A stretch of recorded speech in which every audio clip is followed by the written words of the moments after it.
Good song. Such a good song. I had to play just a little itty bitty bit of it. Knockout, Monique, little hey Momo. I love that song too. Such a good song. It really is. Tracy Chapman, and I can't think of any other albums that she really had, but I know this one song, and this one song has become just like everybody. If you ask anybody, Tracy Chapman, Fast Car, automatically, you know, I mean, she's become known for this song, and it's such a good song. Oh my goodness. What's up, Nicole? Cool, Nicole. Do you like Tracy Chapman's song called Fast Car? Man, it's such a good song. It just kind of, man, just takes you away on this little journey. But I've been looking at some of the songs we've had over the last, actually in the 80s, because I think I'm kind of an 80s kind of person, all the good and bad that go with it. And I was looking at all of it, and I started thinking, man, just how joyous and how just carefree and how just, that life is wonderful and everything's grand and all this kind of this is stuff that was in the 80s. And I start looking at all these people and wondering, let's see. She's still alive. He's dead. She's still alive. He's still alive. She's dead.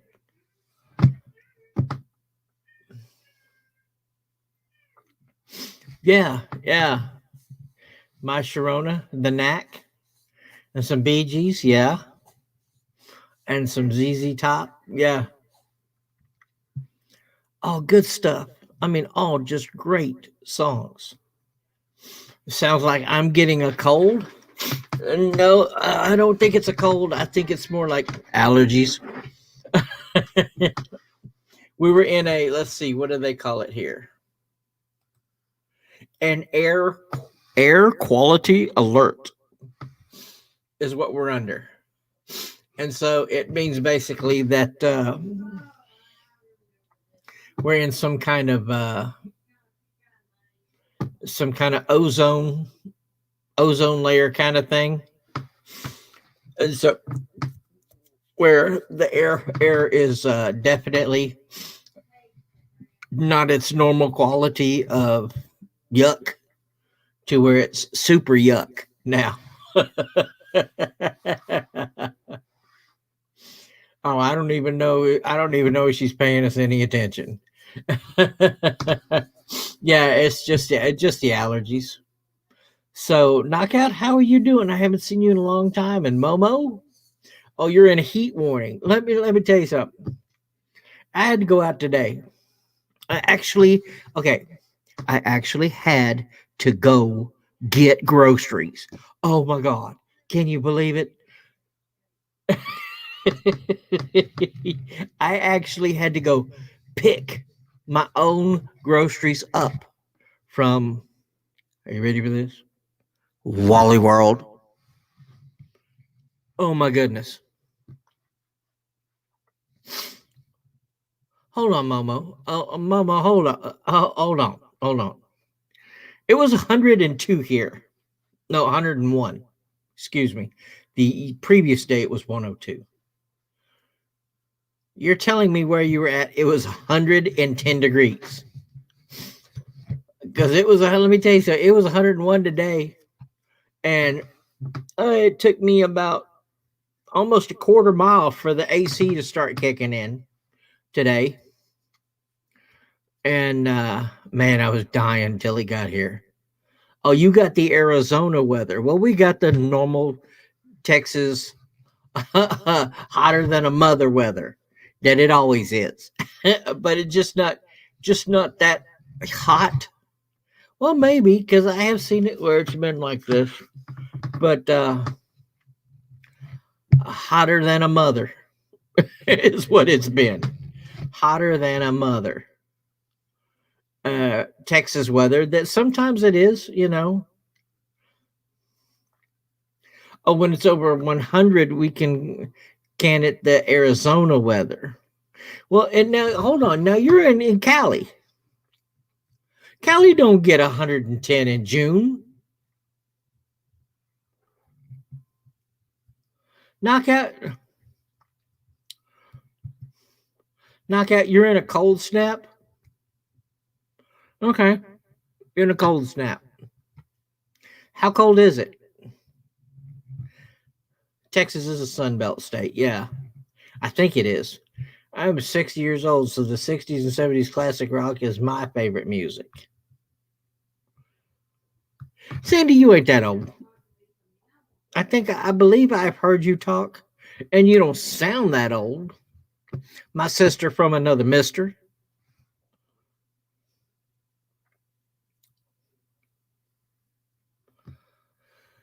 But we are 6 hours from Arizona. Well, we're okay. Maybe we're a day and a half away from Arizona, something like that.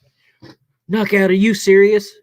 Oh my goodness, 40s for the lows. Okay, I officially hate the entire state of Wisconsin. Not only for the Green Bay, whatever they are, but 40s. Oh my goodness, I would so much love to be in 40-degree weather right now. Really would.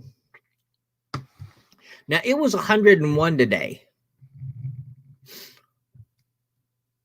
But of course, it was 69 in the house.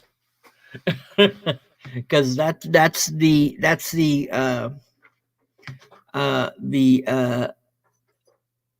benefit when you buy an air conditioner that's a half a ton more than what it should be, what your house is designed for. So when it's a half ton more than it's designed for, your air conditioner doesn't work quite as hard, and it's really able to cool it much easier, even in hot degree weather. So, which is what I did. So I made sure of it. So it would keep the house that.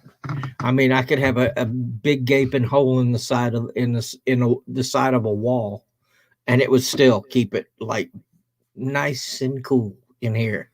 So it's definitely a good thing. You only live 6 hours from Jags? Really? I did not know that, Momo. Where Jags live? Up in San Fran? Yes. Well, Sandy, stand up and yell it from the top of the house. And it's a credit to you, ma'am. It is definitely a credit to you. I mean, you made it, you know? I mean, neither one of us is doing anything that you could consider safe, or warranted by people who have much intelligence, really, when you get down to it. I mean, it's crazy. Momo, you just turned 42 last week. Well, happy belated birthday to you. Jags is living in Arizona. Nobody lives in Arizona. It's like all desert. Well, no, that's wrong. Scottsdale, Phoenix, or actually, they just suck in all the water out of any other place that Cali couldn't in order to turn that a portion of desert into nice grassy land, nice green land, rather than tan no nothing with some crazy cactus in it. Your whole family is from Arizona? Oh, goodness.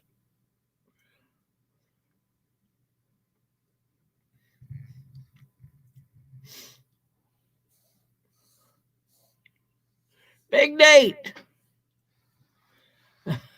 Nate, where have I been hiding at? Ah, brother, I wish I could tell you that I was doing absolutely anything of worth.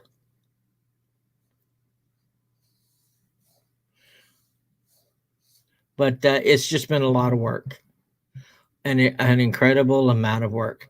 Knockout, you turned 45 in May. Oh my goodness. So we're like all around the same age now. Oh goodness.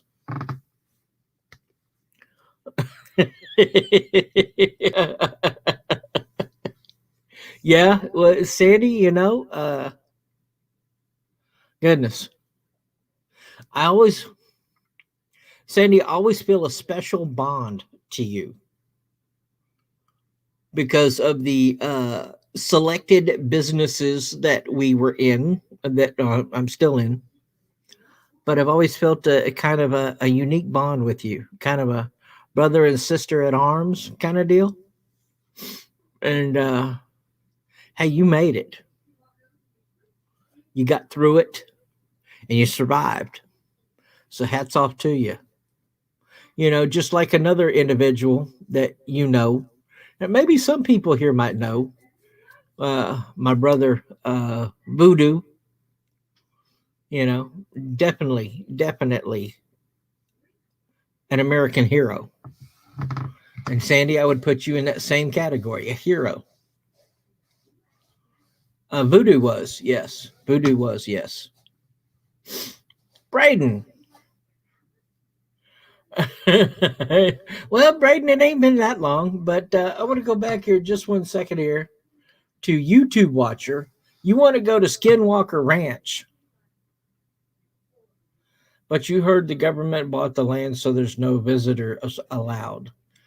I didn't hear that part. It was still, last time I knew, it was bought by a private investor who was doing a TV show, a weekly TV show out there about some of the scary things that were going on, some of the unidentified aerial phenomena, the UAPs, or I call them the PALs, the PAUs, phenomena, aerial, phenomena that's aerial, unidentified.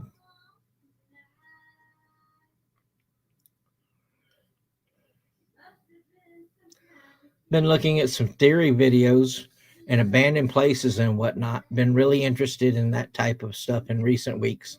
Just theories about shows or just life itself. Yeah, I know. Yeah, YouTube. I have seen a lot. Seen a lot on it, and that's kind of in the title today. Good morning, UFOs. I should have put UAPs, or PAUs, but I didn't. Yeah, I've been getting into it now.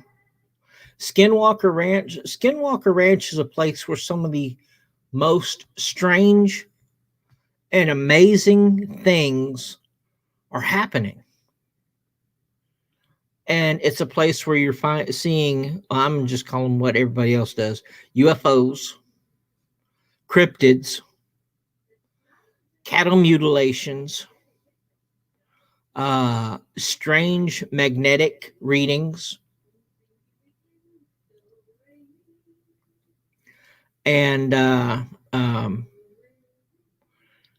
all in one spot. All in one spot. And some of it is absolutely just amazing. Anna, I'm crazy. How are you? What's going on, Anna? And I always felt very close bond with you also. Thanks, Sandy. Then it's reciprocal. Because yes, definitely. Definitely. Anna, it has been a long time since I've seen you. I so hope you were doing okay.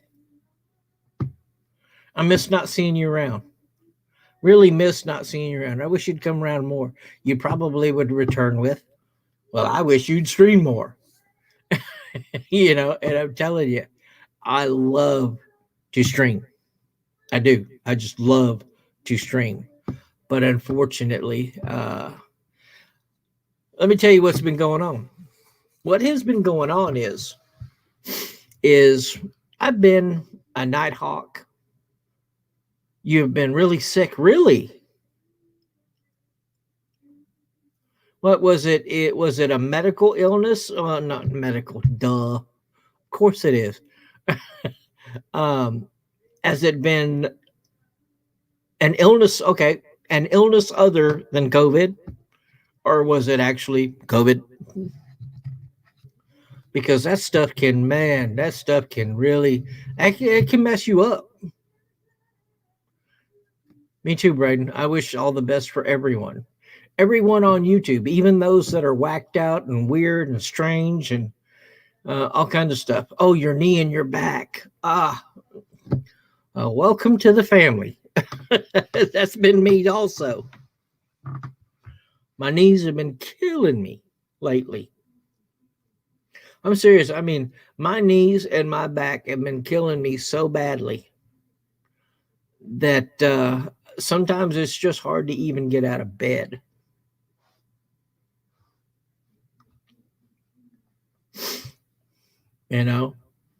But and sometimes you just, I don't want to get out of bed.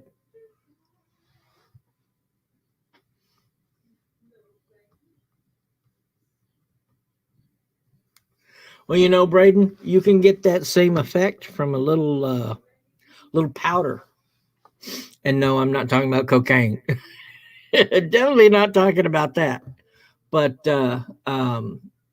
it's called BC powders because it has acetaminophen, aspirin, and caffeine, which is basically what you're getting with headache pills and Mountain Dew. And a little glass of water, and it has basically the same effect. No, we don't need the cocaine. No, we don't. No. Right. I have to have my knee replaced. Oh, and I'm so sorry to hear that. That ain't no joke.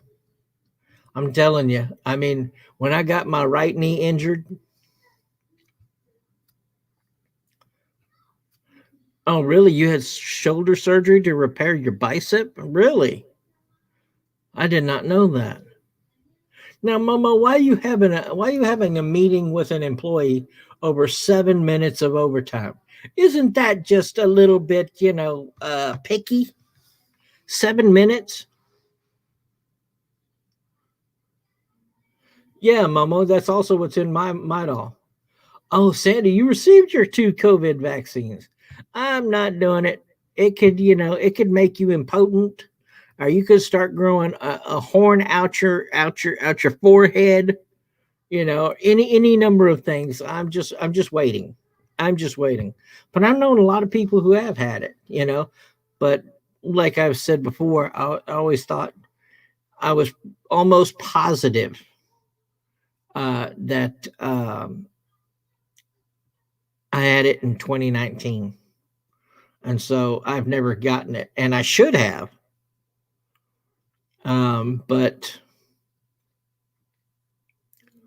and even in my line of work, I haven't had it. My temperature has been 92.7 or 97.2 now for about the last 30 days.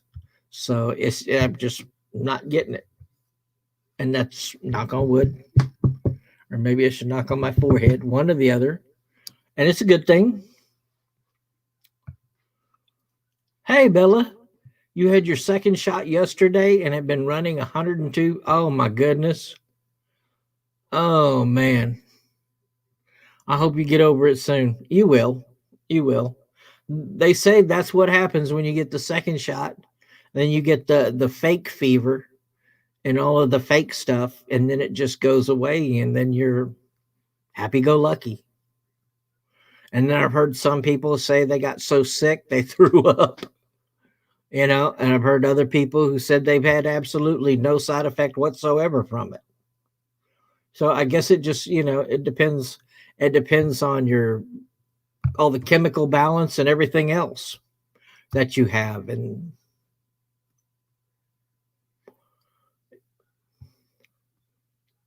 yeah, but good gosh, it's a roller coaster ride, right?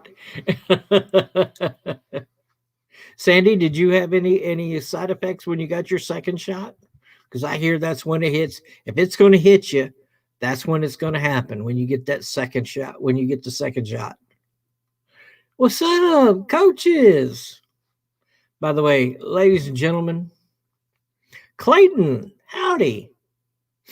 If you haven't gone over to see Coachisms, you really want to go over there. So number one, you can see this dude here that's on your screen in front of you, with the cowboy hat and the handlebar mustache wrestle. Then I am a professional wrestler, a Boit, the best of YouTube community. And if you go to Coachism's channel, just type in Coachism in the search engine. You can go over there, and generally on Friday, you can go over and see some Boit community wrestling, and who knows, you might even see me. So just to let you know, and this was all done, all created, all maintained, all by Coach, and it's some really high quality wrestling game that's in all the crazy characters of Boit, and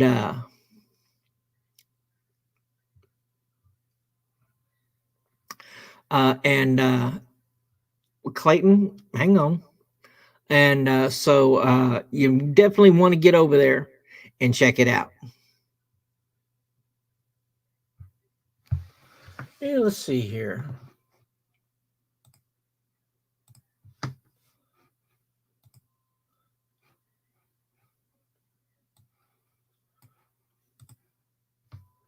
We will try to do that right now, in fact, because it is so important to me, because it's just an amazing game,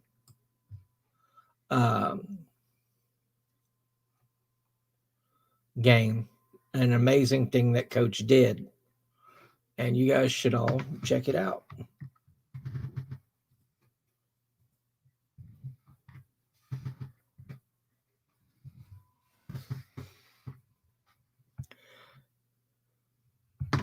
I hope that actually works.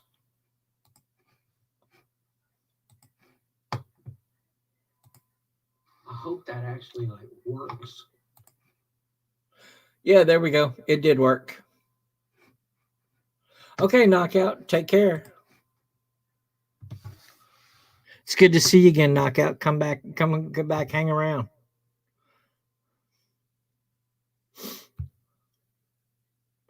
So Sandy didn't feel any side effects. Okay, cool. But anyway, go check out Coach. Coach deserves every bit of amazement that you can give him, because he's done such a fantastic job. And Coach, are there going to be other, are you doing a show this Friday?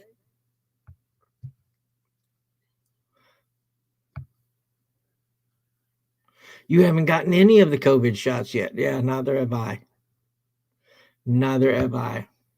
But anyway, back to what I was saying is, after working, oh, you are awesome.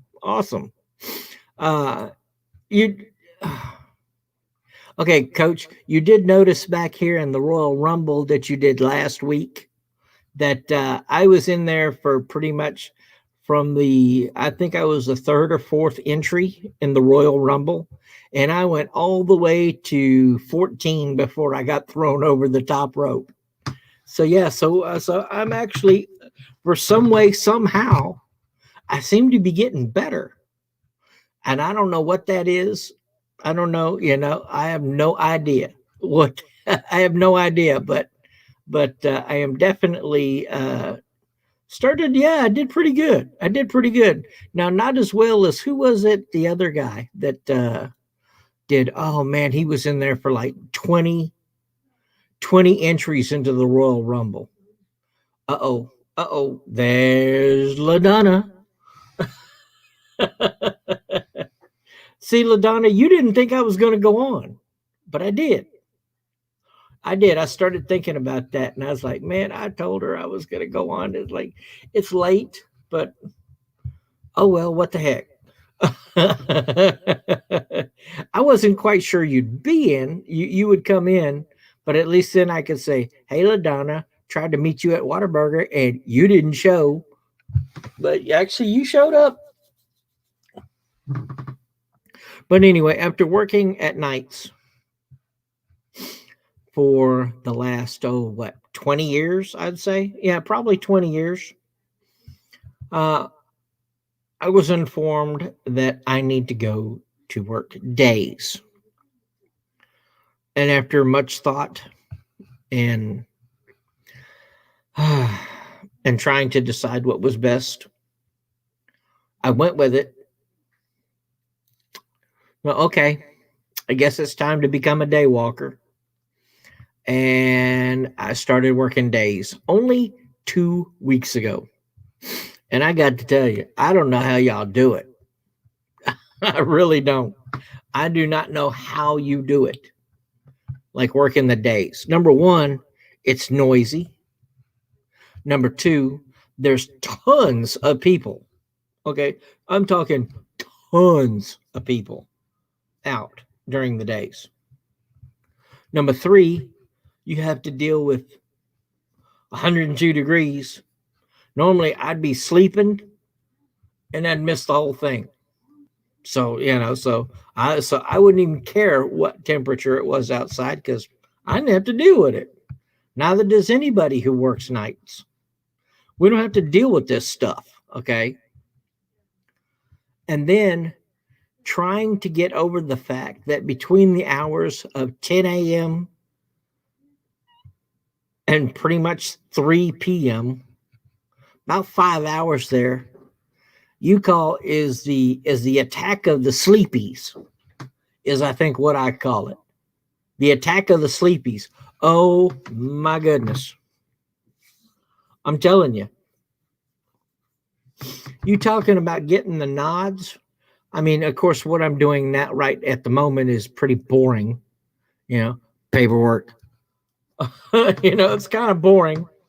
But to do that, and I just want to find a place to lay down and sleep.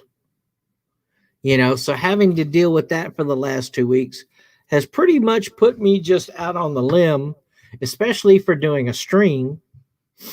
And yeah, and it's been kind of tough. It has been kind of tough. But yeah, it's been absolutely insane. It really has. Here lately. So I'm just trying to acclimate to this, you know. But anyway, go see Coach.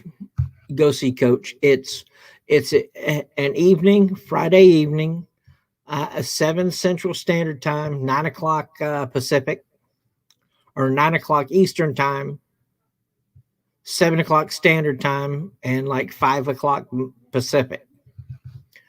And go in there and check it out, and you will love it. You will absolutely. It's entertaining. It's insane. It's crazy. And there's some excellent matches. And the other thing is, you don't have to listen to promos, well, many promos about the new up and coming thing. And hey, we're hitting the road again. Oh, okay. Is the show free? Oh, you're charging money for tickets to this. Hey, we're hitting the road again tour. If it was free, then it'd definitely be worth going and seeing. But anybody who's charging $100 for a ticket to see professional wrestling, that at least in the WWE uh, is by some people that, to be honest with you, still need practice before, at least in my opinion, still need practice before they actually go uh, under the camera. Because I've seen I saw a few of the shows here lately, and there was some moves that went on that just didn't kind of get it. Oh, really? LaDonna's character? Okay. All right, Coach. Here, I have a few ideas about this. Okay, LaDonna's character should basically be in a straw hat with a corn pipe sticking out of the corner of her mouth, in probably um,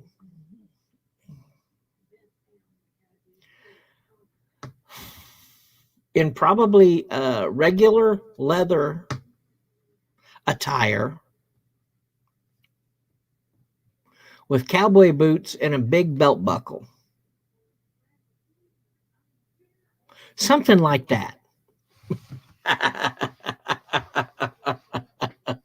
And maybe pigtails. Yeah, maybe pigtails. I think, yeah, that would just be just marvelous.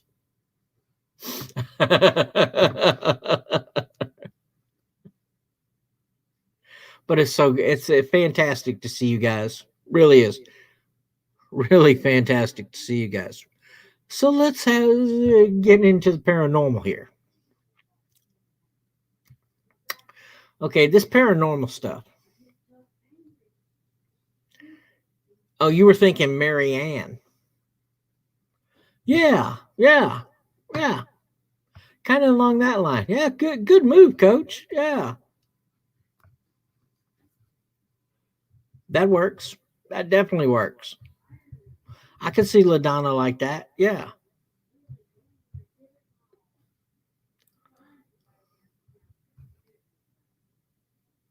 You haven't worn ropers in 20 years and you only wear lids. Oh, okay. It's all good. It's all good. Now, one of the things that in my line of work that we learn about is body language. And yes, this does fit into it here. Because with the body languages that we study, basically we kind of study streams. We study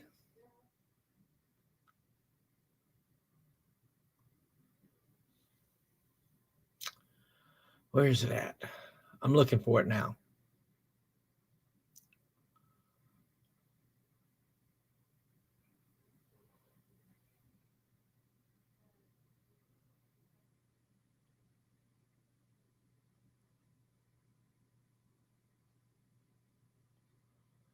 Where is it at?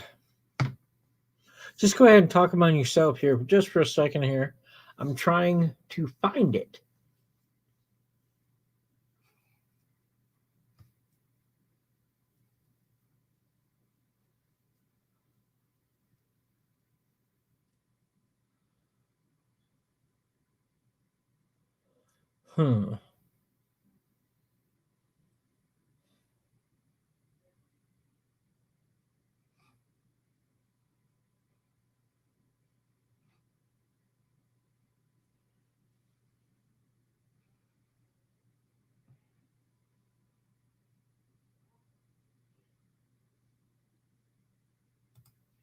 Here it is. I think I have found it. Okay. I found it. Oh, you're going to throw coconuts at y'all noggins? Okay.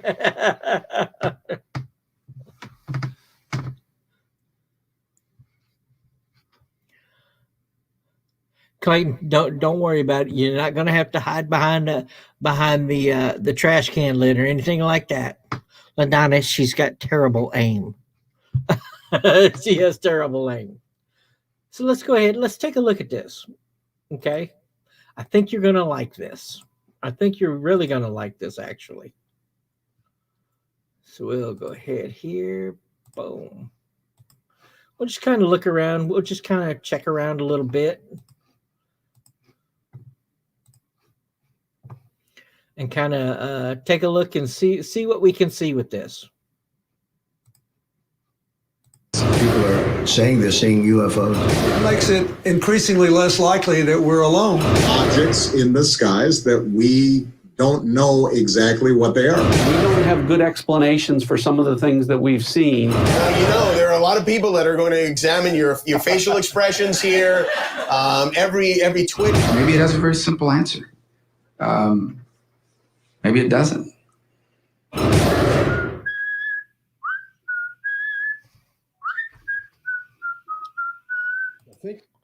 Okay. Now this is the behavior panel. And we're going to go through and we're going to watch a little bit of the first here where you kind of get to learn who these people are. And so they are 4 of the top body and behavior. I'll just let them tell you. So, yeah. All right. All right, y'all ready? Yeah, ready. Here we go. I'm Scott Rouse. I'm a body language expert and analyst, and I train law enforcement in the military in interrogation and body language. And I created the #1 online body language course with Greg Hartley, bodylanguagetactics.com. Mark? Sing along to this one. I'm Mark Bowden. I'm an expert in human behavior and body language. I help people all over the world to stand out, win trust, gain credibility every time they communicate, including some leaders of the G7. Chase. Hey, I'm Chase Hughes. Did 20 years in the U.S. military. #1 best-selling author in behavior profiling, influence, and persuasion. I train intelligence operatives and the general public in those things. Greg? I'm Greg Hartley, former Army interrogator, interrogation instructor, resistance to interrogation instructor. I've written 10 books on body language and behavior and put together this #1 body language course, bodylanguagetactics.com with Scott. I spend most of my time on Wall Street and in corporate America. All right. Well, today we're going to talk about a topic that's become very popular lately, and it's the UFO situation that's going on. It seems like they're everywhere. Every time the Navy goes out somewhere, it seems like they're surrounded by them, and nobody knows what they are. And there have been hundreds of reports. I guess 6,000 reports this year of UFOs alone. Last year, or of spotting. Yeah, yep. I guess last year. So that's what we're going to be talking about. So we're going to go over videos of different people in the government who are being asked questions about the UFOs and what they are and what they might be, and they give their thoughts on that. Now, as we go through this, keep in mind, we don't care either way, whether they're real or fake or whatever it is. We're just telling you what we see in the videos we're going to show you. That's it. We don't care. We don't care truth, lies, whatever. We're just going to tell you what we see and what our thoughts are on what we see. So anybody want to add anything? The only thing I would add is remember there's a big report coming out this month that is supposed to be an unclassified report. We'll hear one of these guys talk about how long it takes to clear that up. But this is looking at government officials who know kind of what's in that report before we ever see it and know what we've heard. Excellent. All right. You guys ready? Yeah. Oh, wait, before we start, please subscribe and hit the like button. That helps with our algorithm, and we want to get as many panelists as we possibly can. So if you subscribe, then you're a panelist. You're one of us. So come on in. The water's fine. All right, let's look at these UFOs things. I had an interview the other day in which you said you've been briefed on unidentified flying objects. Are they real? Well, I don't want to really get into it too much, but personally, I tend to doubt it. I mean, you have people that swear by it, right? And pilots have come in and they said, and these are pilots that are not pilots that are into that particular world, but we have had people saying that they've seen things. I'm not a believer, but I guess anything's possible. We spoke to. All right, Greg, what do you got? Let's start. Okay, so that's how it goes. And then they go ahead and they tell you exactly what's going on and what they see and the body language behind all of that. And so these guys they're fantastic people. They really are. But when you see here or you see here what Obama says. And so, I think that people still take seriously trying to investigate and figure out what that is. But I have nothing to report to you today. Okay. Okay, Chase, what do you got? I think it's interesting that in a lot of these presidents and government officials, when asked this question in particular, you see the same lateral boundary hand movement. And we're seeing that in people who it's a pretty uncharacteristic behavior for. And I thought that was pretty interesting. We saw the same thing here in Obama. And I think there's honest behavior for the duration. It's keeping within all of his baseline movements. And I think at the end, we're seeing his contemplation about the other information. Not that there's any deception going on, but I think you can see those lips tighten up. He pulls his lips tight right at the end of the video. And I think he's withholding information. That's the definition of what lip compression suggests, denotes, or indicates, as Scott would say. I think that came from Joe Navarro. And Sandy, now you're an individual like myself who I kind of get into this a little bit, just a little bit. Okay. And where I'm looking at, like he was talking about, people who kind of put their hands in front of themselves and kind of wave you off, kind of like this is the shield, the wall, in order, as, like an area of protection, or people who purse their lips, like he was talking about, which can be either something they don't want to talk about or something that they know more than what they're sharing, to people in the directions of their eyes, the way that they look, whether they're looking to the left or they're looking to the right. Are they looking straight at you? Are they looking down? All this kind of thing. And it helps when you're talking to somebody, if you can actually tell whether they're being truthful or, like they say here, being deceptive. Or, for a lot of people, it's lying out your ass, either way. But anyway, the thing that I wanted to share with you in this, because it's an incredible thing, is right here. And this is where I'd like you to watch. So I'm just giving you a little background on everything here. So the next up, this is where you want to watch because it's an incredible piece of video footage. I wouldn't be surprised. Okay, perfect. So next month, a government report is expected to be made public on the sightings of UFOs. As the former director of national intelligence, I think there have been a lot of theories about UFOs. What do you make of these revelations? What might this be? Have you seen any yourself? What do you make of this? Well, first, I think it is kind of, there is logic to the intelligence community addressing this, since the intelligence community has a lot of practice of dealing with ambiguity and less than complete facts. And secondly, I think it's really important that whenever we witness such phenomenon, that it is recorded and documented for the future. When we may gather more information and have a better understanding of what's transpiring. Now, here's one thing I do want you to take note of. Former Navy pilot tells 60 Minutes that flight crews saw UFOs every day. Okay, every day for at least a couple of years. Think about that for a second. You mean you got up in this, $500 million aircraft, got up into the air, which you're trained to be an expert on, doing things that most people that just are amazing.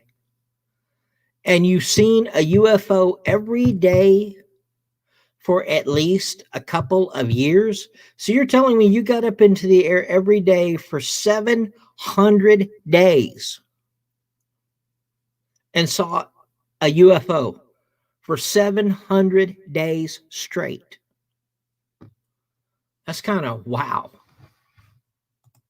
Could there be life out there? Sure. As huge as the universe is, we really can't reject that possibility. So I think this is a good thing. The transparency, I expect this report will be filled with ambiguity as well. And people, depending on their leanings, will extract what they want out of this report. All righty. I'll go first on this one. Okay. Now, that was the national leader of intelligence. And now here's a guy that I wanted to show you that they're talking to about it. And you watch him over here. He's been trained on counter intelligence and what not to do during an interview. And just watch his body language. It's weird, but when you look at it, you're telling, man, this guy's been trained on how not to be, not to have people examine what he's doing or where he's looking or anything. So you can't tell whether he's telling the truth or lying. Now watch what he does. You saw the last guy. Watch this guy. When people talk about it, is there life, other life besides what's in the United States, in the world, the globe? Life is defined in many different ways. And I think it's a bit presumptuous, if not arrogant, for us to believe that there's no other form of life anywhere in the entire universe. What that might be is, I think, subject to, a lot of different views. But I think some of the phenomena we're going to be seeing continues to be unexplained and might, in fact, be some type of phenomenon that is the result of something that we don't yet understand, and that could involve some type of activity that some might say constitutes a different form of life. Wow. All right, Greg. So as you saw there, now that was weird, right? That was weird. Okay.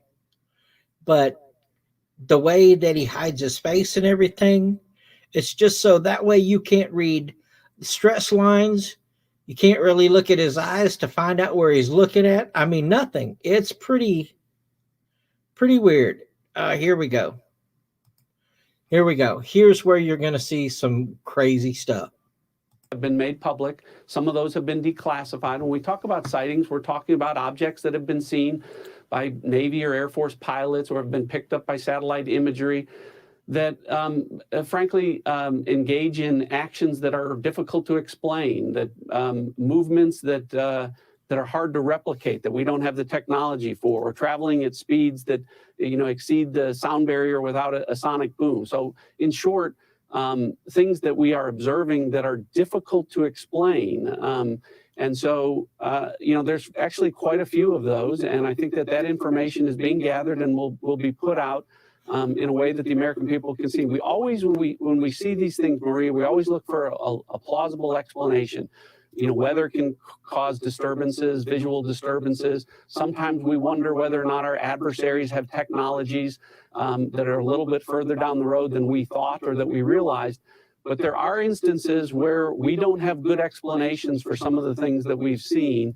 And, when that information becomes declassified, I'll be able to talk a little bit more about that. I'll go first on this one. He's given the long version of everything we've heard so far. We should have played. So anyway, so that's something. I mean, the whole thing is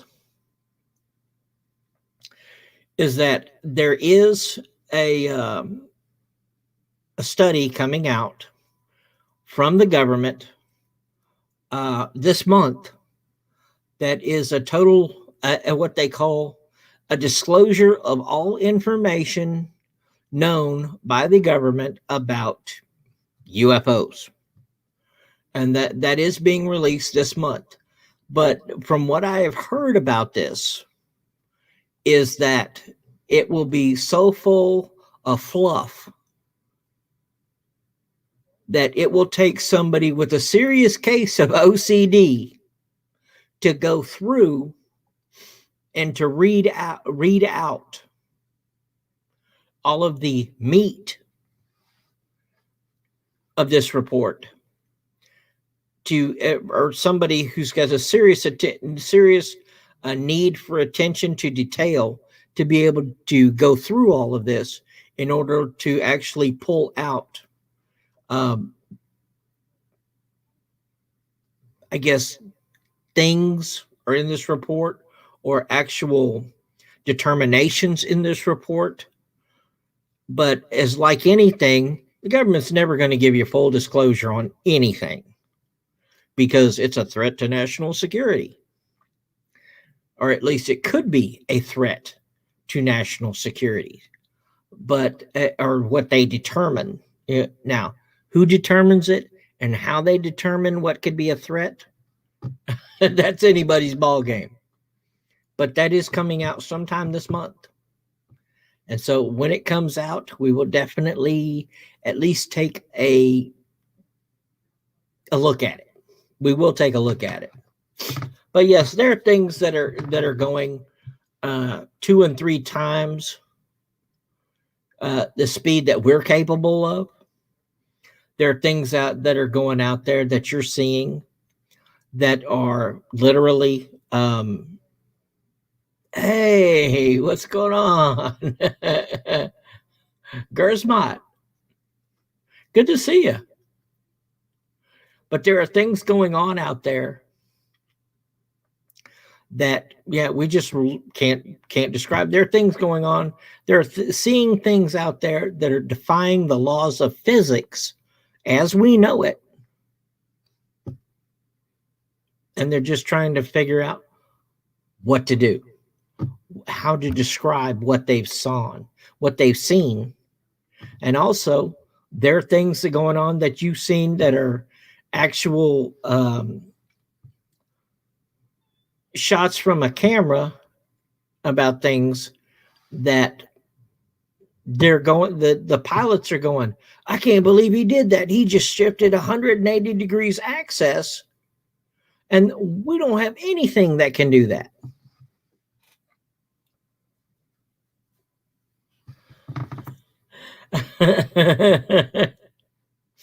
Now, Coach, Big Nate is definitely the mascot of the channel.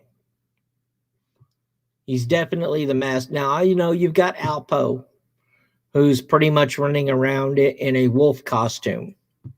But Big Nate is definitely the mascot of this channel. The fact that it went into the ocean, yeah, they had photos, or they've had films of UFOs going into the ocean. And the thing that's really strange about it is it goes right into the water and you don't see any disturbance.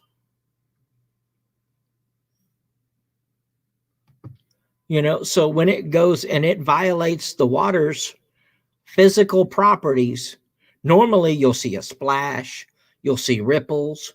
This thing is going at Mach 25 and it just goes right in the water like it's air. Now, how it's doing that, how a UFO is violating physical properties of water with, for every action, there's a reaction. At least here on Earth, and this thing is going into water from the air, and there's no signs of disturbance of any kind. That just doesn't happen. I take a rock and I throw it in the water. There's a large or small splash, depending upon the weight of the physical weight of what I'm throwing. And then there's ripples in the water after the splash because something violated the surface, the physical properties of the water. That's not the case with UFOs. That's just not the case. So, for an example, I have some stuff to show you.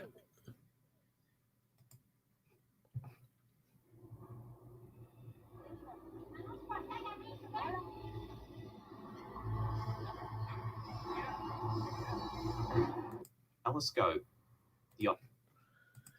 Okay, now let's take a look at some video. Let's just take a look at some video so we can check some stuff out. And you tell me what you think on this next one here. It's only about a minute, 2 minutes, and we'll take a look at it.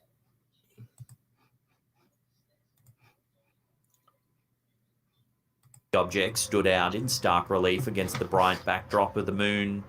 Wanting a closer look and evidence of the strange occurrence, they tried to record the objects on a camera. The footage was shot on a night with a full moon. The camera is clearly high quality as we can see distinct details of the moon's surface in the close-up shots. The strange activity begins when 3 small dots appear against the moon's surface.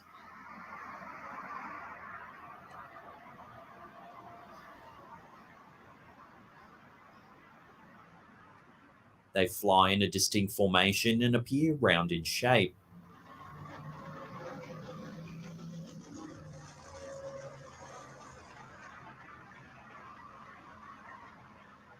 Soon, they're joined by at least a dozen other objects. Да, вот это номер.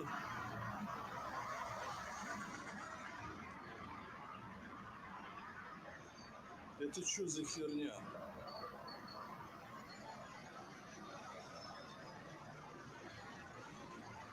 Это что за нахер такой? Это... Andre is an astronomy enthusiast who's been studying the moon with telescopes and binoculars for over 20 years. They claim to have seen these UFOs numerous times, often appearing in groups of 3 or 4. Andre's experience with observing the night sky has provided a good sense of how high objects are when they appear in the sky. They claim that the UFOs recorded in this video were at least 500 kilometers above the ground. Бляха-муха, армия, ёптать, армия инопланетян. Is this video evidence that Earth has had visitors from other planets? The objects in the video don't appear to resemble commercial or military aircraft. Да, вот это номер.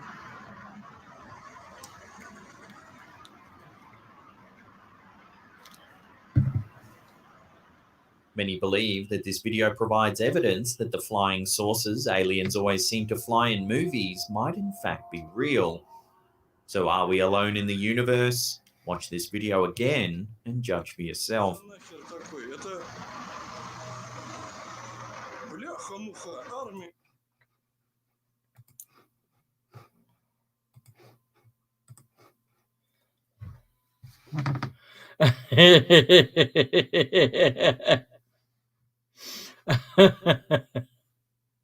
So that's just one thing. That is just one thing. Now let's go ahead.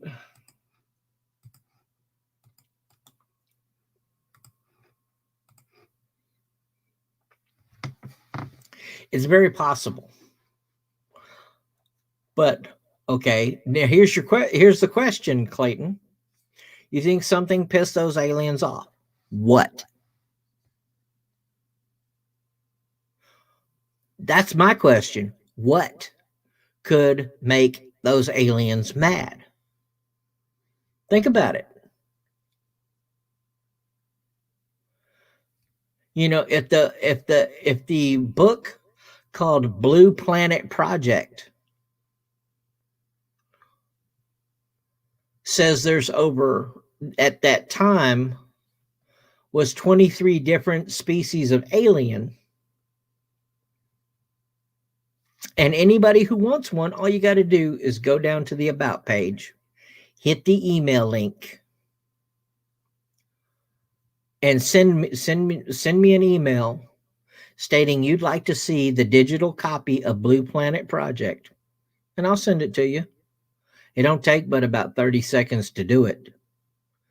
And so you can get in on the ground floor of what's going on, of what it really means.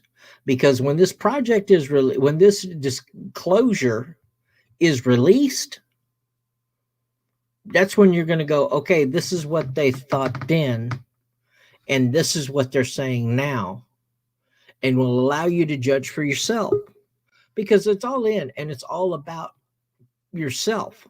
What do you believe? What do you think? Not what do they tell you to think. Not do, oh, well, yeah, this is what's going on. Because all I'm doing is for strictly educational entertainment and discussion, is showing you all of these. Harlan. Well, thank you. Thank you very much. We both appreciate it. Really do. You have no idea how much we appreciate that. Thank you. Boom. There you go. What's up, Clayton? Well, howdy there. Howdy. I have to do the casual southern welcome. You know what's bad? I just ran out of sweet tea, so I'm going to get some more. Okay, that's fine. That's fine. What's also bad is I get up from the right side of my bed, and that's where my dog sleeps, is right at the foot of my bed. Oh. And she's a beagle, so if I'm not thinking, I might either A, step on her, or B, trip on her. For me, it would be either trip or try to push this heavy butt dog off the bed. She's also sleeping on my boots, so. Because she's only about 6 feet long, and started out at 4.5, and now she's 6 foot. And has decided that wherever Daddy sleeps is where she needs to sleep, because then she can smell me, and so she feels close to me and all safe and comfy. At least this is what I've learned. And hey, J Love, what's going on? Well, it's nice to see you, J Love. And yeah, so that's a nightly thing here, because she will literally go and lay down on the bed just like I do, on my side, and lay down on my side and lay with her head on the pillow just like a human being. And lays so long that literally, I mean, if she stuck her tail out, she could actually even be hanging off the bed. And now we're not talking about a twin, we're talking about a king size bed. And boy, when she stretches out, boy, good luck. Good luck, because her legs are so long that she literally takes up half the bed. Oh, I've had that feeling. Well, no, that's what she does. That's what the dog does. And then you're trying to get into the bed, and she's got your favorite pillow. She's laying on top of your blanket, and it's like, dang, dog. Yeah, it's something. No, but I now have 3 patches. Oh, 3? Yeah, from my high school ROTC and then my brother's. Oh, cool. Excellent. Yeah. Also, on the 20th to 23rd, I'm going to a thing for my ROTC called CLC, Cadet Leadership Course. Oh, awesome. Which is basically like military inspecting your bed and all that. Yeah, yep. And the drawers in your foot locker being half inch apart, your foot locker, your socks being a certain way, your boxers being a certain way, folded a certain way with creases in them. Yeah. Oh, here we go. Just chilling, coach. When you gonna put me in the ring with Nicole? J Love, now wrestling against Nicole is not an easy thing. Nicole is a little badass in Voight wrestling. So a little badass. She's a little badass. Man, she gets in there, man. She's pulling moves I haven't even seen in the WWE. I mean, she's kicking. We have one girl in our ROTC that's like 4'11", but she can kick everyone's ass. Oh yeah, yeah. Well, that's the same with Cool Nicole. Cool Nicole. She's only. I mean, she's with the Lollipop Guild, for crying out loud. Okay. I'm sorry. That's hilarious to me. The Lollipop Guild. Yeah, the Lollipop Guild, man. I mean, but she gets out there in that wrestling ring, and man, she's whooping on women that are almost twice as tall as her and twice as big as her, man, and she's whooping them. I'm telling you. Now, J Love, you have real life fighting experience. Oh, and Brazilian Jiu Jitsu, really? J Love, I had no idea. TikTokitsu.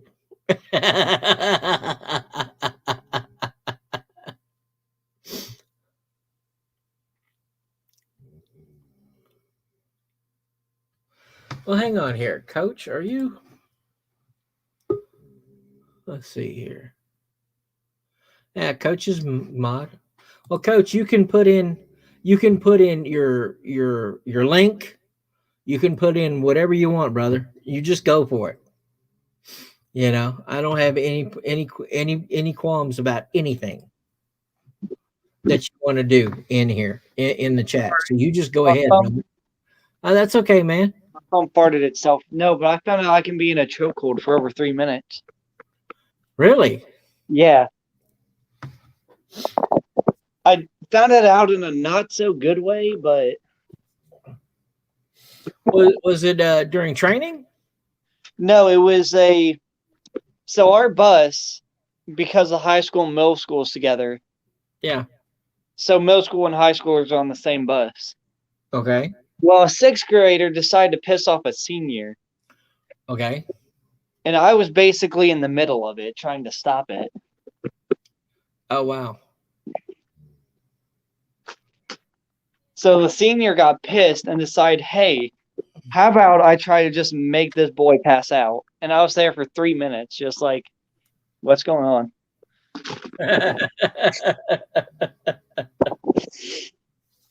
Wow. And so you were in a chokehold for 3 minutes. Yeah. And survived. I did survive. I mean, granted, he was doing it wrong. Well, yeah, because if you're pressing on the carotid artery in the neck, which is on the side and not the front, then you know, if you're pressing on it correctly, man, 3 minutes, you could be dead.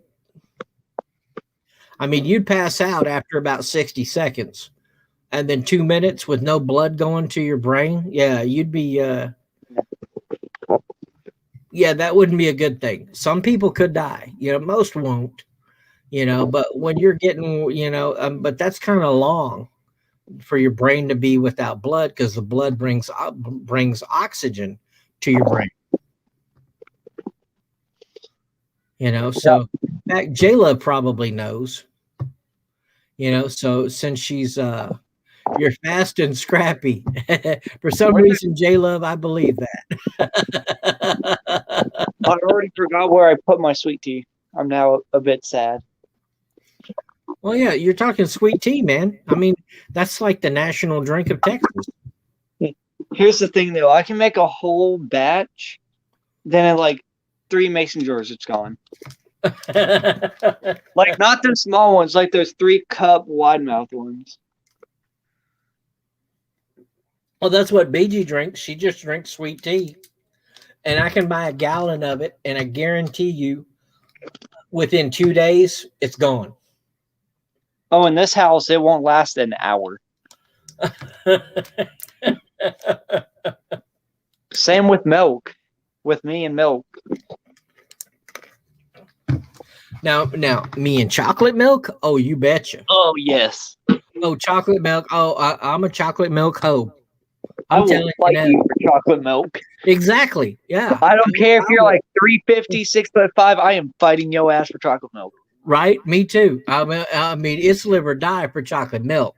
Mm-hmm. You know, you're talking about that. That's no, you ain't gonna get very far with that.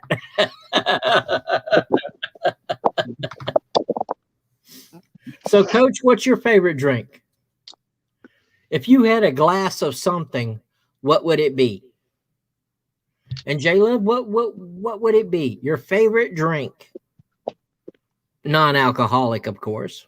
But maybe, I guess if you wanted to do alcoholic, Yeah, I'm gonna say. if that's your favorite drink, Sapphire Blue. What's up?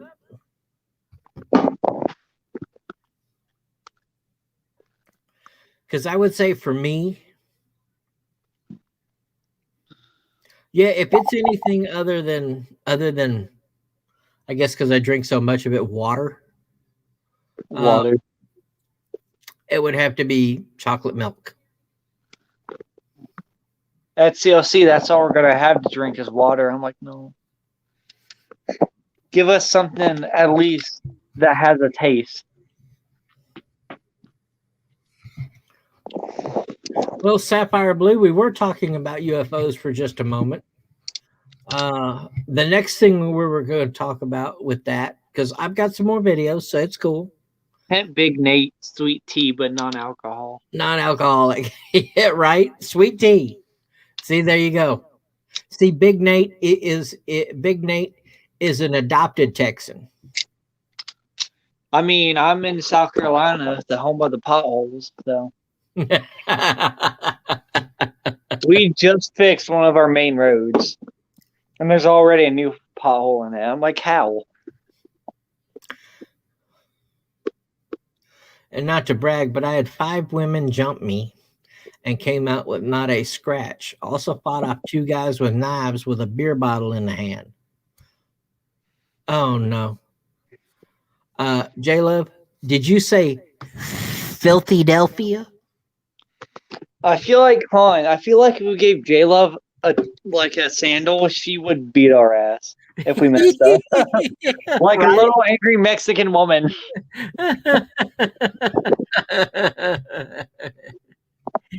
Okay. Shirley Temple. That's your favorite drink. Cool. Very cool. So now you did say Philadelphia? Filthy. Yeah. Philadelphia. Because I figured that J-Love was from Texas because she's scrappy.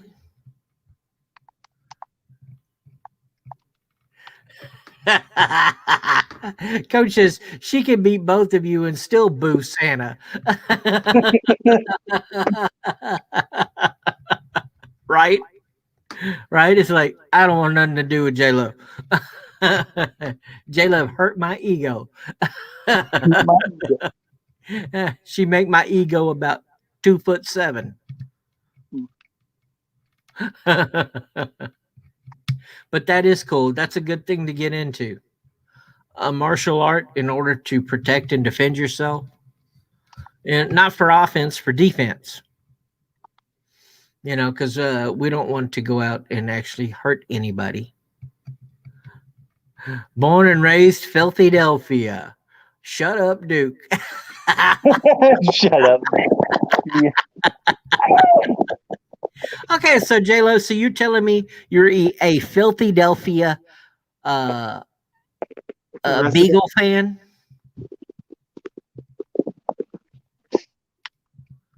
Really? A Philadelphia Beagle fan. Oh my goodness, I can't believe I'm actually talking to a Beagle fan. What is wrong with me? I'm getting soft these days, Clayton. What do I do? I gotta get hard again or something because I'm actually talking to one. Oh my goodness. I'm listening to this and my brain's like freezing for some reason. Oh, okay, J-Lo. Now we'll have none of that in here now. A Cowgirls fan? Oh boy. Okay. Uh-oh, you've done it now. Uh-oh. Oh my goodness. Did I make you a mod?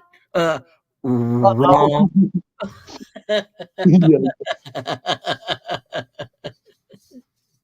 A Cowgirls. Oh my goodness. What am I going to do? You know, I used to like J Love. Now I'm not so sure. Oh, she's cool. She's cool. See, she's scrappy, all right. Yeah, I'll give you that. She is definitely that. Big Nate, you're supposed to be backing me up here. Come on, Nate. Now's your spot. Here's where you're supposed to step in and go, hey, you know, all the world's a cowboy. I was just watching an episode of the Goldbergs tonight. It was totally about Eagles versus Cowboys. Really? Okay. All right, everybody. Yeah. There you go, Sapphire. There you go. Finally, somebody's got my 6. Oh my goodness. They're not Americans. Well, the Cowboys, are the team of the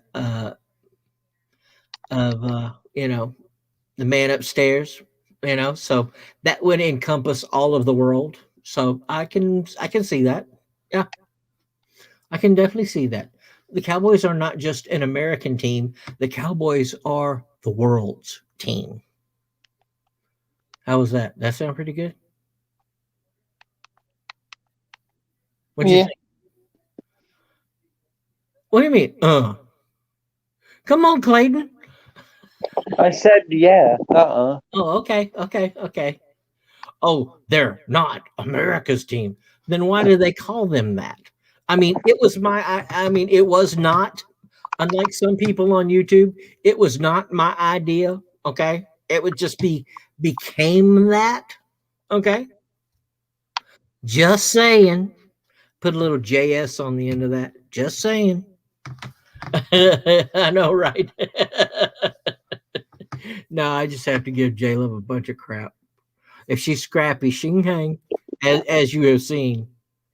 Philly has the Liberty Bell, Ben Franklin, Penn's Landing. And Rocky. Oh, please. You took his statue off the top of the stairs and stuck him behind a tree in the middle of nowhere. So much for Rocky. Oh, you have Gettysburg? Well, yeah, there was the Gettysburg Address, by, that guy that's on the $5 bill. I think. Or is he? Yeah, he's on the $5. Isn't Lincoln on the $5 bill?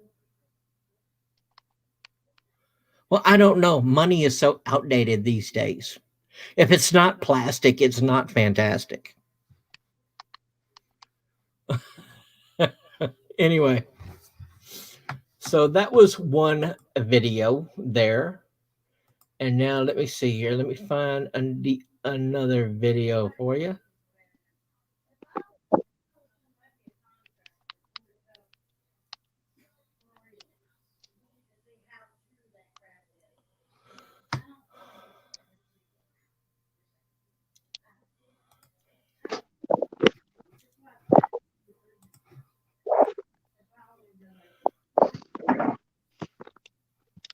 So that's another one. And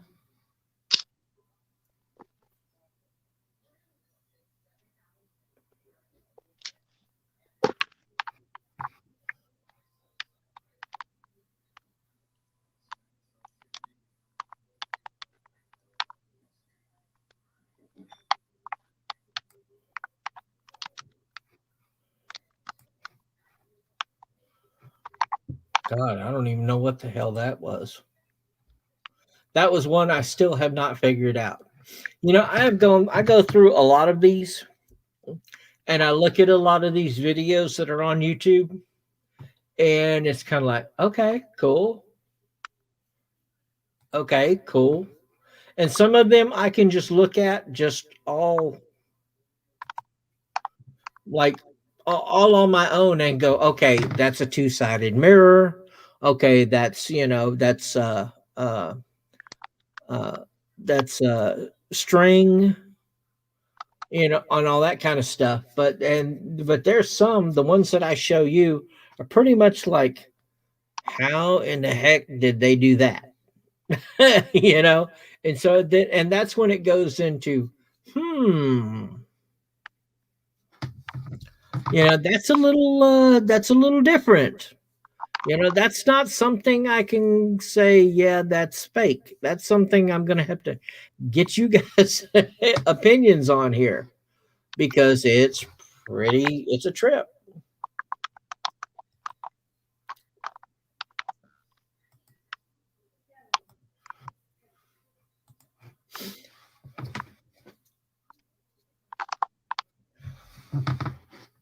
Remember the Alamo. There you go. Okay. Well, yeah. We do have the Alamo, J-Lo.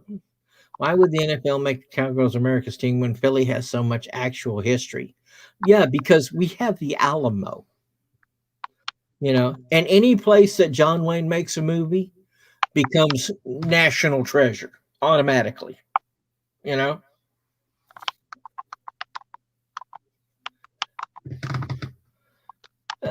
Probably because all these old men are nasty. Sapphire, what you talking about? Oh, are nasty. I'm not nasty. Clayton, are you nasty? No, I don't. Last time I checked. No. And let's see. And I know Big Nate's not nasty, and neither is Coach. So what you talking about? Oh, you like Texas, just not the Cowgirls. Well, I love the Cowgirls. I really do. I mean, they're the finest cheerleading squad on the planet. What was that song? Money for nothing and the chicks are free.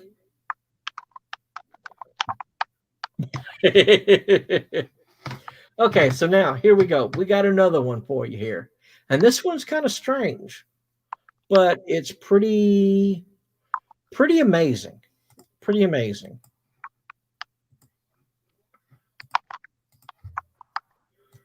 Let's check it out. Following this, a video is shown. Here we first see a large blue light hovering in the sky above the Elliott Trudeau International Airport. Okay, let's hold on right here, because something is in the sky hovering above an airport. Well, number one, airports are airspaces that nothing other than planes, which are tracked, which are documented, which are recorded, flight patterns are recorded. So it's restricted airspace. So to have something in it floating over it, regardless of what it is, unless it's a light shining up in the sky, which I see nothing of here, at least in this picture, it's a restricted airspace, which is illegal, which means, if this is anything from this planet, they're going to prison for a long time, because this is not something that the FAA or any law enforcement agency takes lightly. This is definitely not something they take lightly. So I just wanted to say that. The light then seems to separate into 3 smaller lights that continue to float in the sky Whoa. until the video ends.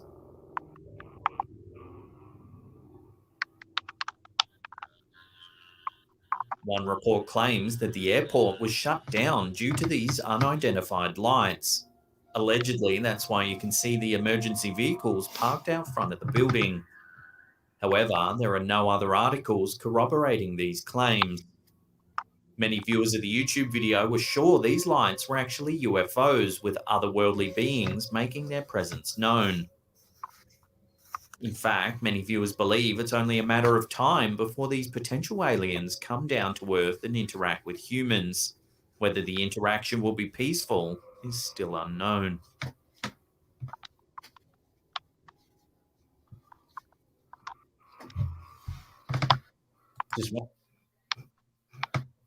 which it brings up another thing here. Yes, they are supposed to let out a lot of documents. It's supposed to be a full disclosure on UFOs. Supposed to be. But now what I have learned, at least is what they've said. Okay, it's only what they've said. I can't put a lot of trust in it. But what they have said is that a lot of the UFOs do come from the moon I hate to say it, but the dark side of the moon. And yeah, I know that was a Pink Floyd video, Pink Floyd songs and album, I believe. But on the dark side of the moon, and that's where their bases are. And that the government is already been working with them a long time. And we have people there. And the word back on the street is that, yes, they watch us. Yes, they're aware of us. Yes, they get concerned about things that are going on. And so they go to try to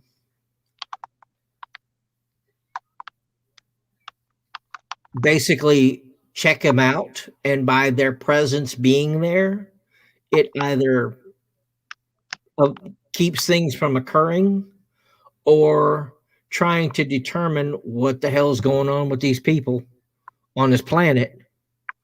And that while we are in discussion with them already, that their statement is that we're too young of a species, and until we kind of grow up, which I have to say, I'm kind of at least believing that part.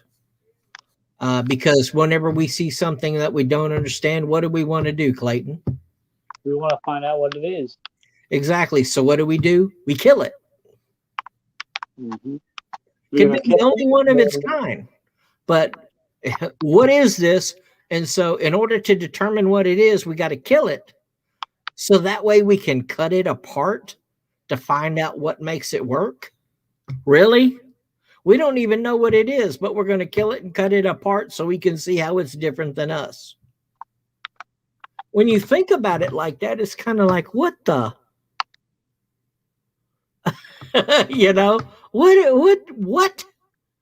I mean, you don't even want to go talk to it, gonna try to communicate with it. No, you're gonna see it, and the first thing you want to do is, oh, we don't know what that is. We'll kill it. And now as people, as individuals, we're smart. But as groups of people, i.e. nations, or in Philadelphia's case, the state, stupid.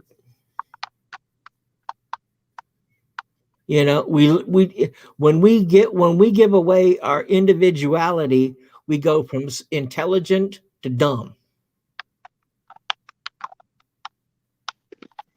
And that apparently is what keeps them from coming down and actually making public contact with us. At least that's what I've heard on the street.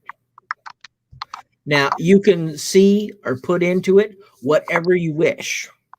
Okay? And I'm asking you to please make your own determination. Don't believe what I say because, I don't know anything about anything. I'm just reporting to you what I hear, and then it's up for you to decide what you believe. What are you doing, Clayton? I'm playing Payday 2. Huh? I'm playing a crime game. Why not on board? Because that's some very loud keystrokes. In fact, we hear the keystrokes better than we're hearing you. Yeah, that does make a good point. So I get hyper focused in a lot of stuff, and I'm like, oh. Okay, Sandy. Sandy, thank you so much for coming by. God bless you too. Be safe, Sam.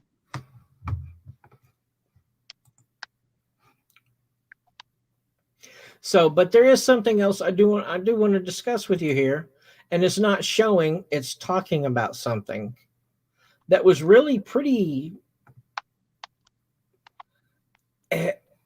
insane, really, when you think about what it means, what it is.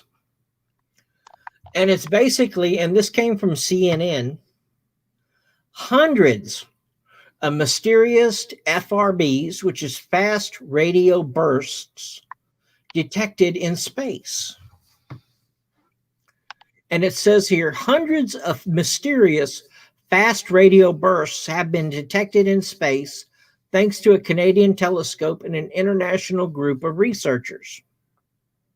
The origins of these bright millisecond-long flashes of light are unknown because the fast radio bursts are unpredictable and vanish quickly. Scientists first observed them in 2007. In the decade following, they only observed about 140 bursts across the universe. Okay, so you're going, okay, so what? But it all changed when the CHIME telescope, located at the Dominion Radio Astrophysical Observatory in British Columbia, began receiving radio signals in 2018 during the first year of its operation. And the CHIME radio telescope detected 535 fast radio bursts in its first year of operation. So this fast radio burst, is this like some type of communication that's like in a light? Well, the thing about a fast radio burst that's kind of crazy is the fast radio bursts that they are detecting, each one has the same energy as 3 days of sunlight. So you're talking about a fast radio burst that has been detected in a year, which is basically 1,000 days of sunlight, of energy. Think about that, 1,000 days of sunlight.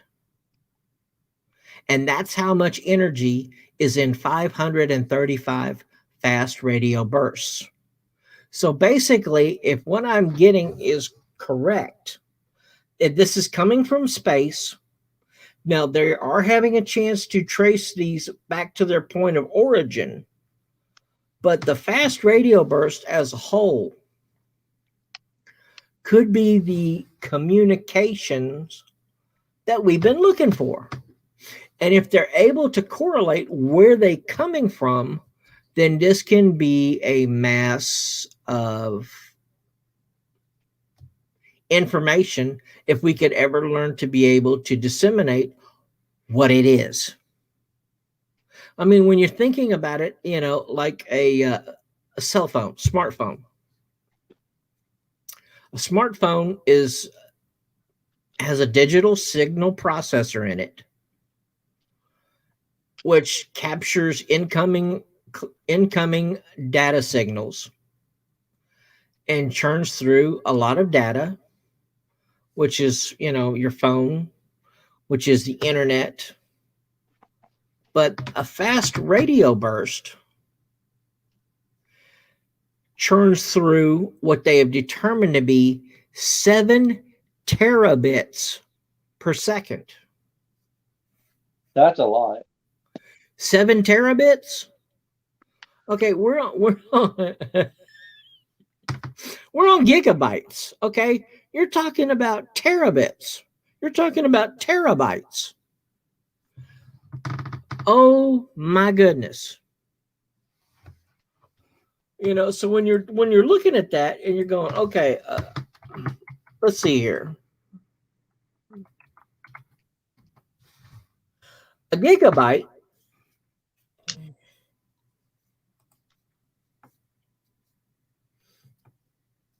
is 1,024 megabytes of data. Okay, so now what's a terabyte?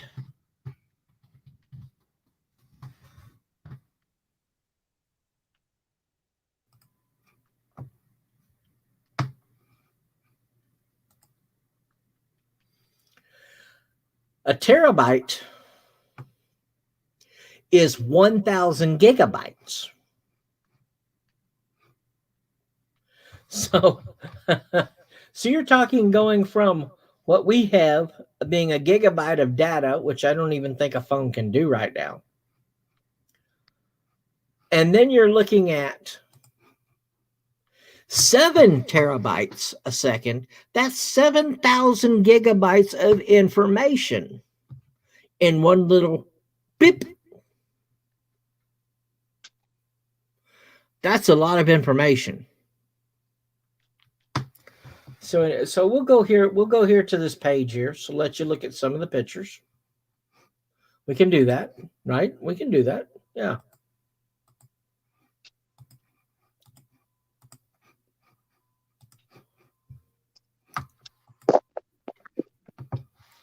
Just so you can see. Are you able to see this this page? What was it again? Oh yeah. Okay. This is CNN.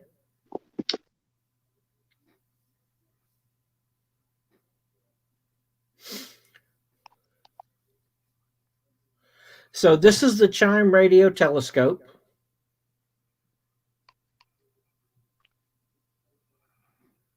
Here. And this is a picture of these mysterious fast radio bursts.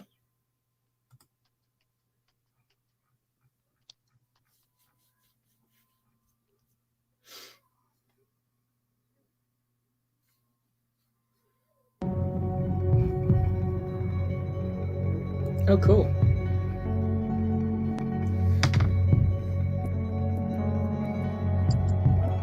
A fast radio burst is an explosion that happens in space. They're quite bright, but they only last for milliseconds.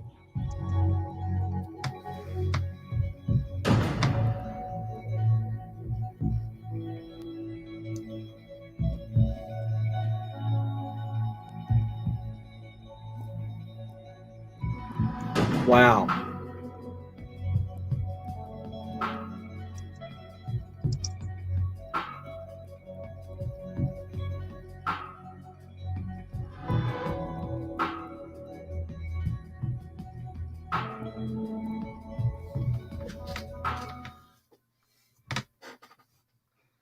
Wow. 2 neutrons colliding? Can you imagine the amount of energy that creates? A supermassive neutron star with a magnetic field 10 trillion times, 10 trillion, not million, billion, trillion times more powerful than your average magnet. Wow. You know, and the one other video that we were looking at that we saw those little black things passing by across the moon, did you notice that it was following in the magnetic field, just like we do when we're actually lifting a 420? What's going on, man? What's up? 420, that's another brother of mine. Yeah, he's cool. Super cool, man. Just super intelligent kind of guy. Really is. If you get to talk to him, man, he's amazing. Amazing man.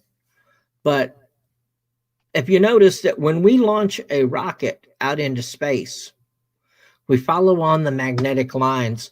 So we're basically going around the planet to develop speed to pick up enough magnetic pull to be launched into outer space. That's all we're really doing. You know, and so, but in that video we saw here, then that looked to be what they were doing there. If you notice, they were all going in the same direction, all around the moon, and then off into space. It's kind of interesting. Just, something I picked up. But yeah, so, and now with this fast radio bursts that they're finally discovering in space, and now they're able to actually track. And the one that they did track was what, 6 million light years out into space. Kind of strange. Hold up, but don't we have man-made atoms field here on Earth, and didn't they find a new atom? Sapphire, I do not know. I don't know. I have just enough knowledge on a whole topic, on a whole quandary of topics. But like they say, journeyman of all, master of none. I don't know. How about the MSM said there was 0 flu cases last flu season? Now they're saying this upcoming flu season will be the most severe. I don't know. J-Love, make that make sense. I'm not, I don't know. 420, what do you think about all this? Last year, they're saying there was 0 flu cases. And now they're saying this upcoming flu season, there will be the most severe. So what you're telling me that COVID overtook flu, became flu? You did. I had not heard that. I had not heard that. I don't know I guess one disease could. I mean, so you're basically saying that the flu could be.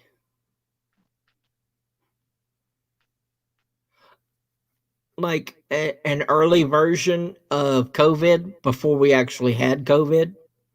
And now that we have COVID, anybody who got COVID, that was just what, an advanced version of the flu?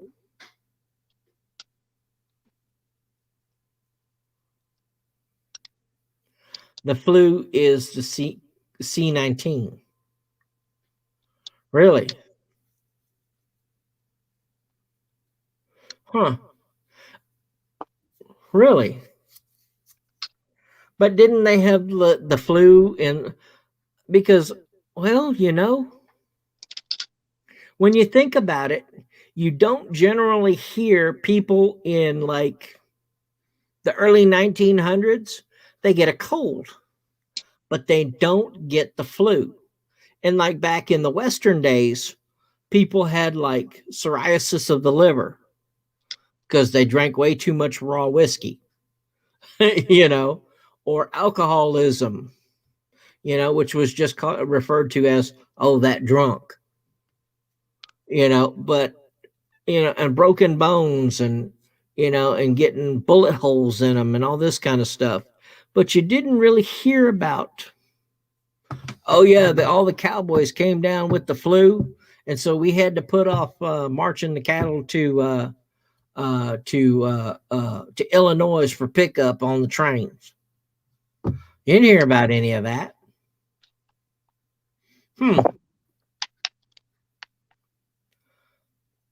The Delta stuff. Okay, Sapphire, explain to me what is the Delta stuff? I mean, I know you can't, you maybe don't remember the actual name, but Delta? Why would they call it the Delta? J-Love, have you heard anything? Yeah, the Delta stuff. What about that Delta stuff heading our way? I don't know. I don't know. 420, have you heard anything about that? Well, I haven't heard about it, so. Yeah. 420 may have just dropped by just to say hi. It's a possibility. Most likely, but. A new variant of of COVID. Oh, goodness. Is this like a new strain, or is this like a new, like, African, like, Brazilian strain? Like, I guess they're saying it's a new variant of COVID. Because I've heard there's so many new variants. Like, really, I don't know. You know, all I know is if you've got it in your bloodstream, okay, which if you've had it, you do. I'm pretty sure that your white blood cells have already familiarized, yeah, familiarized themselves with it, and so now they know how to attack it. You know, and J Love, I don't know. I guess maybe people are tired of wearing the mask. I know my state is. You know, now, I mean, now with my job, we go by, you know, the National Centers for Disease. You know, so when they say, yeah, okay, you can take the mask off, then we can take the mask off. It was in a vaccinated person in Hawaii. Really?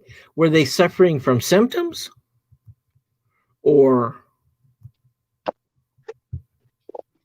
yeah, herd immunity. It could definitely be just that. It could definitely be herd immunity. You know, it's there, but it's really not.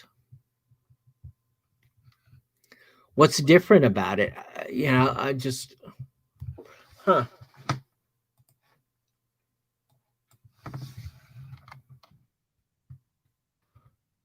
Look. Okay.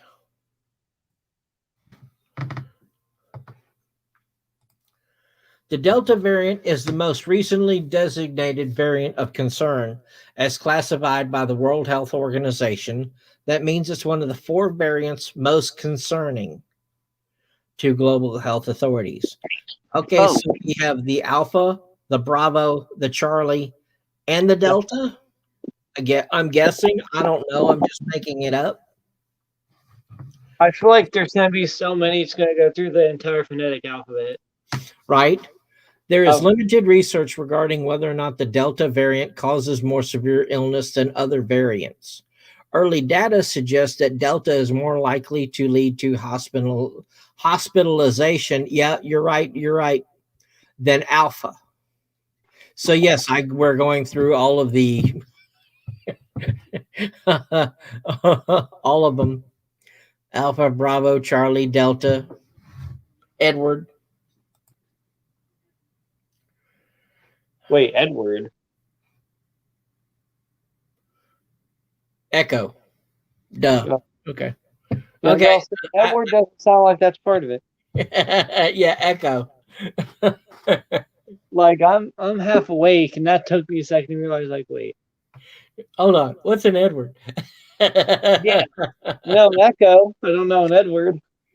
Let's see. Associate Professor of Emergency Medicine and International Health at Johns Hopkins University, which is pretty high up there university, told USA Today that doctors have seen an increased likelihood of hearing loss. Well, that would suck. Severe stomach pains and nausea in patients infected with the new variant. The hearing loss would suck like a major. That would not be good. Stomach pains and nausea, that would not be good also.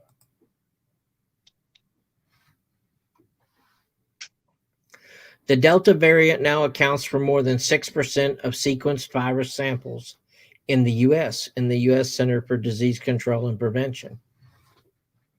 Yeah, when you guys tell us we can quit wearing the mask, then that's when I can quit wearing the mask. You know, one thing I don't trust about the vaccines as a company is like, this is 90% effective. Then another company came and said ours is 94. So the original company said we recrunched the numbers. It's now 95% effective. Right. And then another company came in and is like, guys, ours is 70% effective. Like, what? You know, you're right. But, you know, my whole thing was if you never buy the first year of a car, okay, because after the first year, in the second year, they work all the kinks out, all the major things that are wrong with it that don't work right and stuff like this. So you don't get the first year of a car, you get the second year, because that's the year where they're getting things down. And the third year is about when it's about as good as it's ever going to get. And if it's bad, it's bad. And if it's good, then it's good. And around the fourth, fifth, sixth year is when they start slacking a little bit. But so when they just said Pfizer has come out with the first vaccine, I was like, oh, I ain't touching that. Johnson & Johnson's got discontinued, if I hear correctly.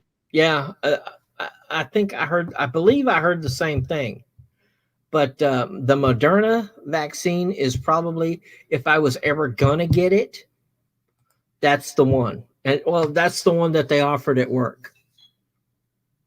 They said, hey, if you want it, show up at this day at this time, or if you're already here, just come by and we'll go ahead and give it to you.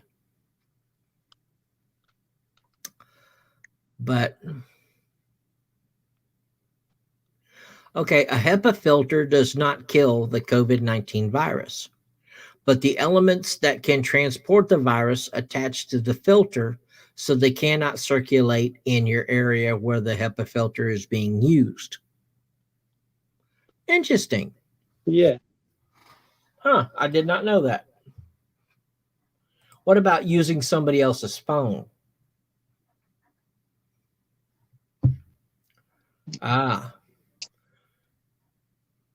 Unplug it. Well, that's a start. And use a lint-free cloth slightly dampened with soap and water. And don't spray cleaners directly onto the device. Yeah, that would be bad. A lot of people don't understand that you can't wash a computer. No, you can't. It's more contacting. Yes. Yeah, that's what it says here. Vanessa. Yeah, I was going to say, hey, Vanessa. Hello, Miss McCready. How are you today? Hello, Jenny. Fine. Duke, have you watched Gomer Pyle? Yes. Golly, drill sergeant. Right? You sound like Gomer Pyle. My stepfather says that a bunch, and I'm like, so I decided to watch it, and I can do his voice pretty well. Right? Vanessa, how are you doing? I'm fine. I just woke up because it's morning time for me. Oh, really? I mean, it's 2:52 a.m. I slept as soon as I got home. I don't know what I did, actually. You don't remember what you did? No, I don't. Let's see here. Oh, yeah, I got checked up. So turns out I have a little bit of tinnitus. Uh-oh, we've got a blue alert. What's a blue alert? Blue alerts mean officer's been down. Oh, yeah. And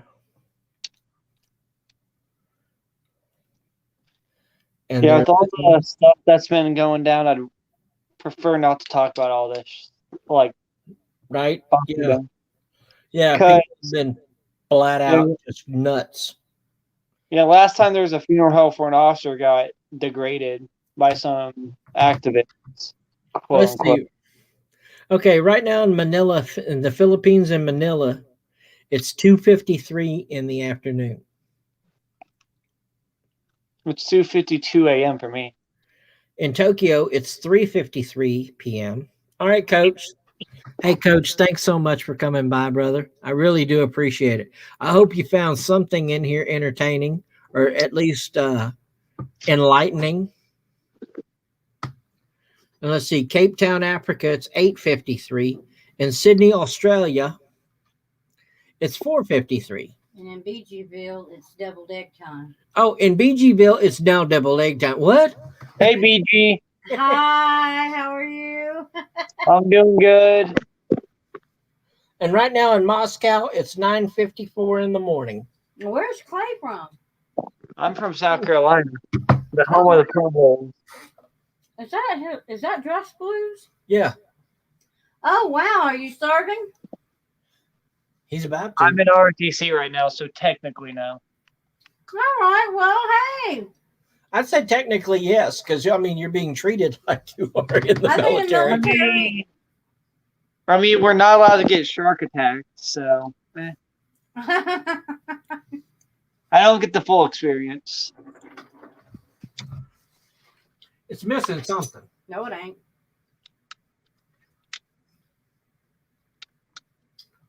It's got tons of mustard in it. Tons of pickles, tons of everything. I don't know. You'll have to bring me more so I can determine. Kenneth, that is so bad.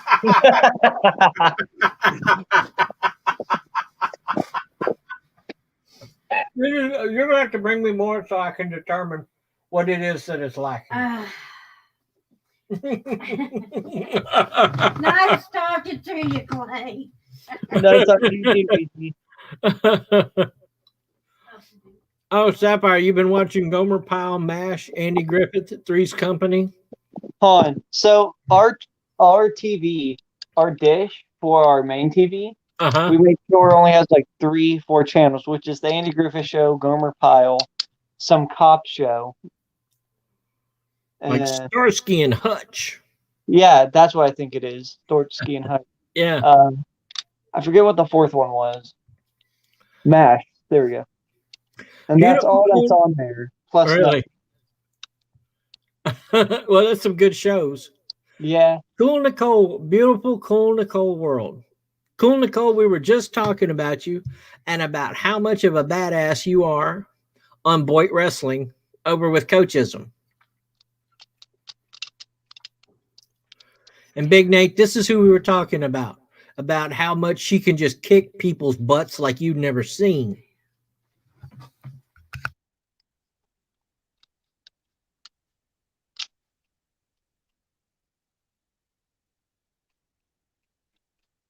TV Land, yeah, that's it. So now I'm wondering where LaDonna is. Because LaDonna says she wanted to come up here because she had a few rabbit holes she wanted to get into. Well, LaDonna's wherever LaDonna is, so we got that straightened off. Yeah, LaDonna in Tennessee or LaDonna in something. I don't remember. You see her match on Coach Wrestling before? Yeah, Nicole's a little badass, boy. She can whoop some butt. I'm telling you, she's a great wrestler. And also what I hear, she's also a pretty good bowler. Which is something I'm good for like one game. And in the second and third game, it just gets progressively worse. Yeah. Like I could bowl. I went out one time and bowled like a 230. And then my second game was a 160. And my third game was like a 125. Ooh. Yeah, it just got progressively worse. I mean, if that was golf, it would have been way better. If it was golf, it wouldn't be 125, let me tell you. No. The last time I golfed, I shot an 86. I have not played golf in like never. Well, I haven't played a game of golf since COVID. Because I haven't done anything even before COVID.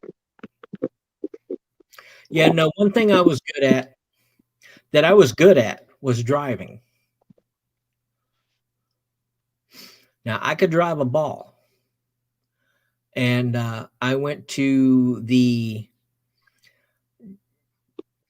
local contests here. In fact, it was on a golf course about 20 miles away from here. And I was in the top 20. And I went to the regional finals in Houston. And that is where they were down to the top 10 and I did not make it. Oh. Because if I had made it, I think I was in the 20s. Okay. But if I'd made it inside the top 10, and it was just not my day. That's all I can say. Because nobody there hit a ball farther than what I could do. Then I would have been able to go to the national finals in Vegas. And they generally have them on TV somewhere around Christmas time. They show the actual on TV the actual finals. But yeah, I didn't make it. But the only thing was they didn't hit a ball farther than what I could do. They just hit it farther that day than what I did. Yeah. I couldn't get it past, I think what was it, 360, and they were hitting it 395, somewhere around there, 395, 400 yards, and I just didn't get it over 360 that day. So, oh well. Yeah. But that was something that I've always been good at. Even when I started golf, I was hitting it and I was popping it out there, and that became my thing, Didn't matter where it was. If I could hit the driver and I could get it out there, I had a shot of at least getting a par. Oh, you have bowling later today. Okay, cool. Cool. I just realized the guy shaved before like the 20th of this month. I'm like, because CLC, they want us to be clean shaven and all that. Well, I've never had the type of face, as you can see by my picture. Yeah. I've never had the type of face where I've had to shave like every day. It's been like every couple days, every 2 days, I have to shave. But I can go one day, and most people will never know that I didn't shave, and I don't know why, but that's just the way it was for me. Yes, Sapphire Blue, LaDonna in Texas with her little tomatoes that she likes to throw at people. Rotten or there's J-Lo. You're back. Well, good. It's good to see you again. I guess. Kind of, sort of. Anyway. Back to UFOs. So anyway, and the only reason that I'm actually even really on this right now is because there has been so many experiences lately. I mean, you go to MSN, you go to Yahoo, you go to Fox, you go to CNN, and they're talking about all of these experiences that pilots, that people are seeing on a daily basis now. That it wasn't like that before. But people are literally encountering UFOs every day. And people are actually seeing every day. So it's like, so something's going on. Yeah, you know what I find a bit suspicious? What? Like, as soon as some alien stuff is like declassified, there's suddenly like a giant influx of UFO sightings, like recent ones. Yeah, that's true. Which I find. Go ahead. I find a bit suspicious that a few documents are declassified, and now there's like hundreds of new videos. And I don't know which maybe you could tie it into that, as well as it's there. So they release documents, and then all of a sudden videos show up, and it basically tells what the documents were showing. It basically shows you, here it is. Yeah, here it is. So I don't know. It Yeah, could like we have don't something to do with it, or maybe it's because now we've released the information stating this, that now we can show you the videos of this, whatever it's, saying, late breaking news, the document says that there are this kind of UFOs, that have flashing rainbow lights on it. And the next thing you know, that's what you see. Did we change the term UFO to fast unknown object or something? Well, Someone actually, changed yes, it. they did. It's now unidentified aerial phenomena. But UFO sounds so much better than UFP or UFP, is it? Unidentified flying phenomenon? UAP. UAP. Yeah, or I call it backwards, call it POW. Because it's phenomena that's aerial, unidentified. So, so I call it POW. To be honest, UFO sounds way better. I agree with you. I agree with you. That's why I still call it a UFO, because if I said a POW, people would start going, "What's a POW?" Yeah. So yeah, so I just call them UFOs still. I think it's become the terminology for an unidentified aerial phenomena. Mm. Or at least that's what I think, so.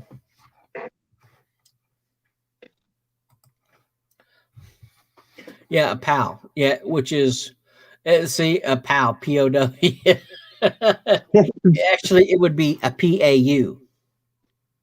How old were these classified documents from?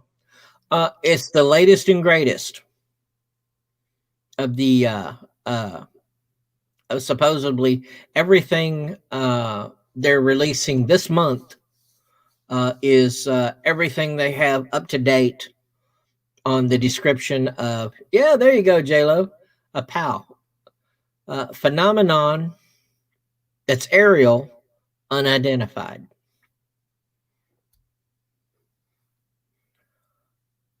You got it. But there's just so much out right now. In fact, I could probably go here.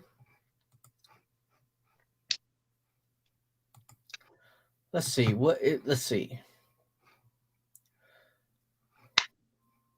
And that is something.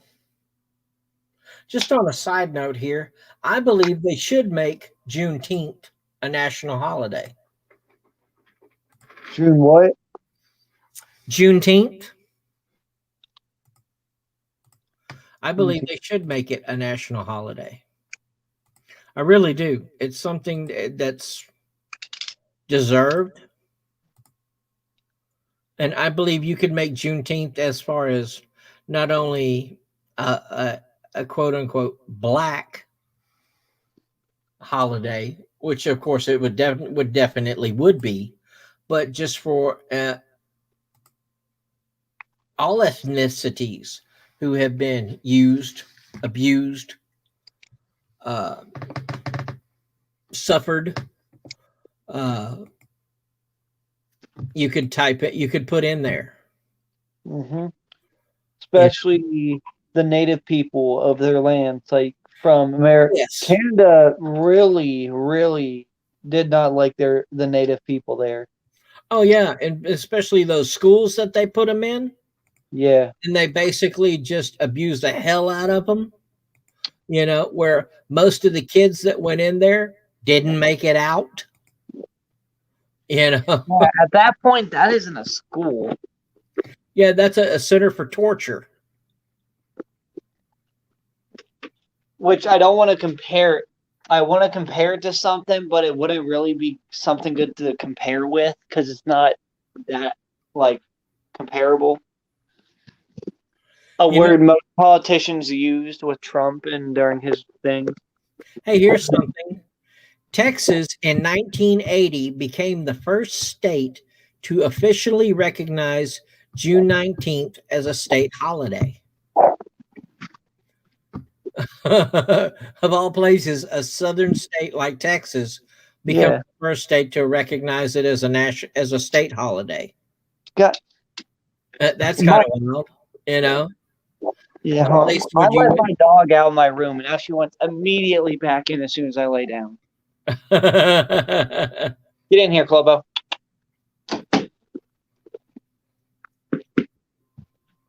Well, and there are 3 states, North Dakota, South Dakota, and Hawaii, that do not officially recognize Juneteenth.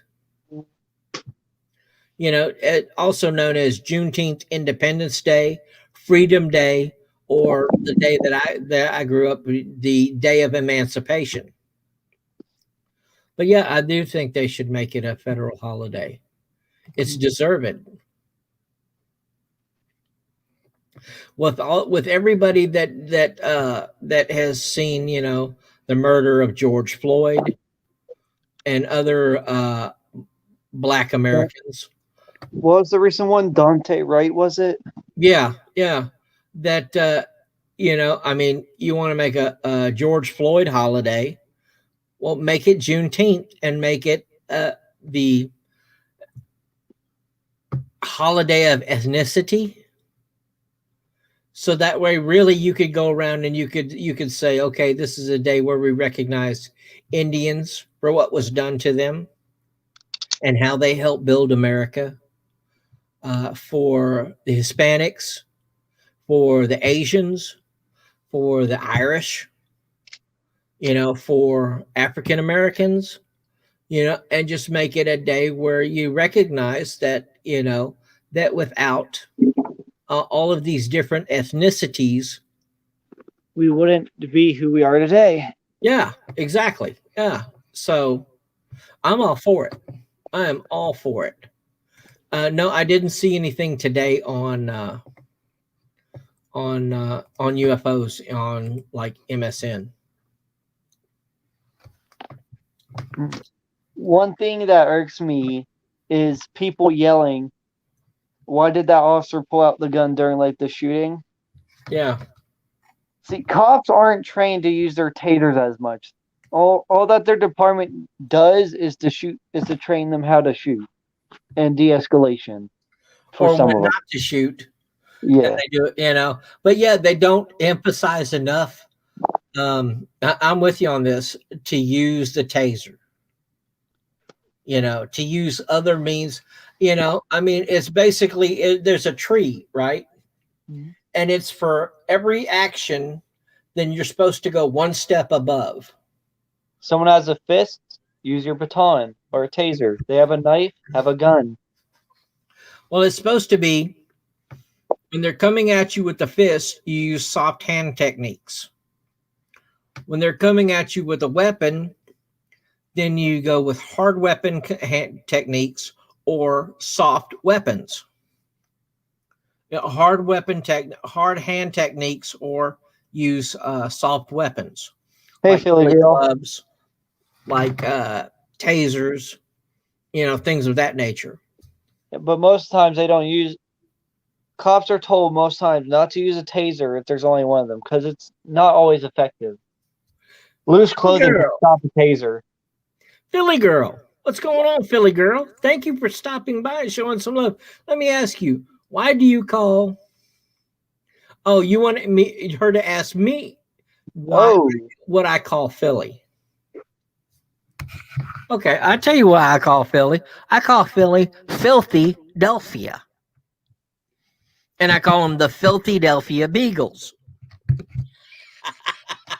Don't say that while my beagle is here. That's me.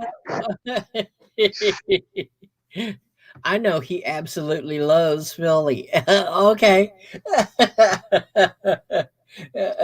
I guess Philly girl knows me. J-Love's starting to get mad here about it.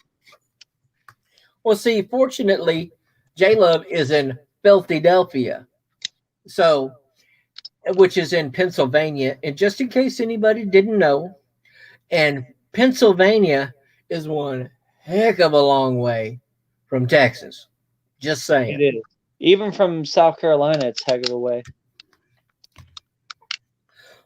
Just like LaDonna, you definitely could not throw tomatoes that far away. It just wouldn't happen.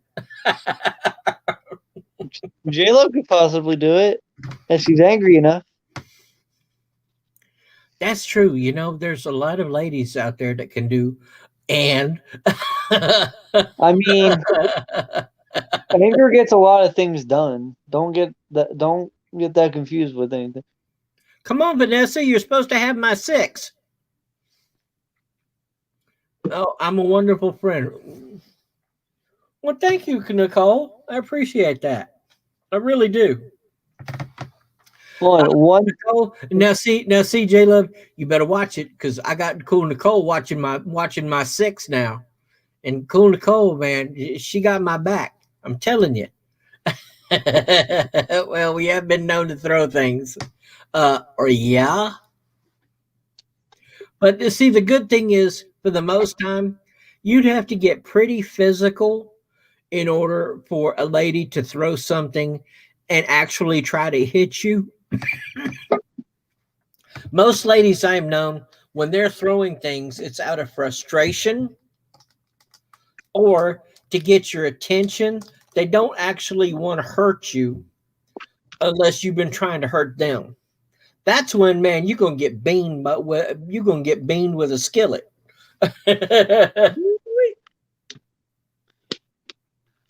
One thing that surprises me that my friend isn't like dead right now is he argues with his mother a lot. Yeah. And I'm here like I argue with my mother once and I am getting the shit rocked out of me. Like I never understand city people. And like never. Like how can you argue with your mother and not get pummeled into the ground? Right? Oh no, arguing with your mom? Oh no. Because Maybe with your argue with dad your a little bit. that's when she tells you, I'm gonna tell your father. Oh, you've done screwed up then. Oh, yep, you did. You done screwed up. Because dad's not playing. You can mess with your dad a little bit, but you mess with Mama Bird.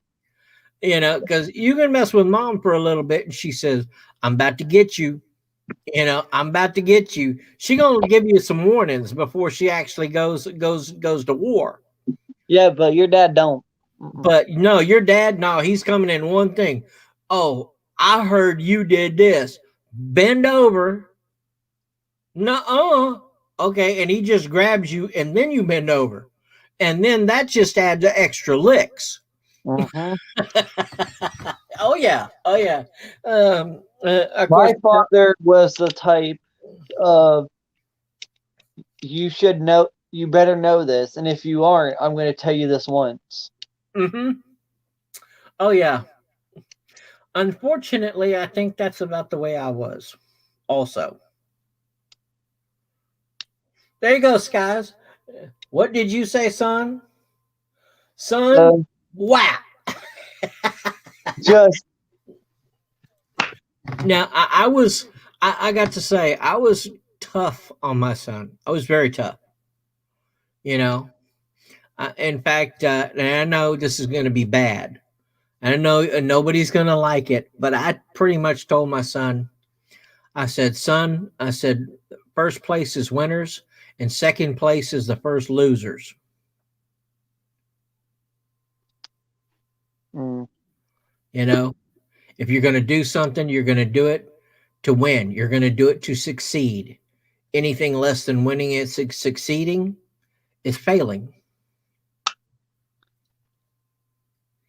So I understand that we can't all be successful at all things that we try, because you've got to try in order to learn what you can do and what you can't.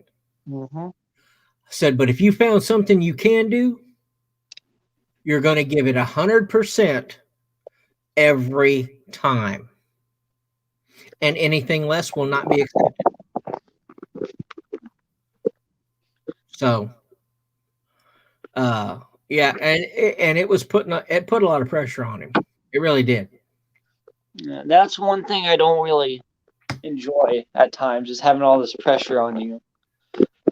Yeah, you know. Like I was lucky enough to let my dad let me live my childhood for a little while. Yeah. What's up, Bobo? She wants out. Hold on. So I don't know. Come on, go. I guess it put a lot of pressure on him. and then, I wanted him to play football, and he didn't want to play football.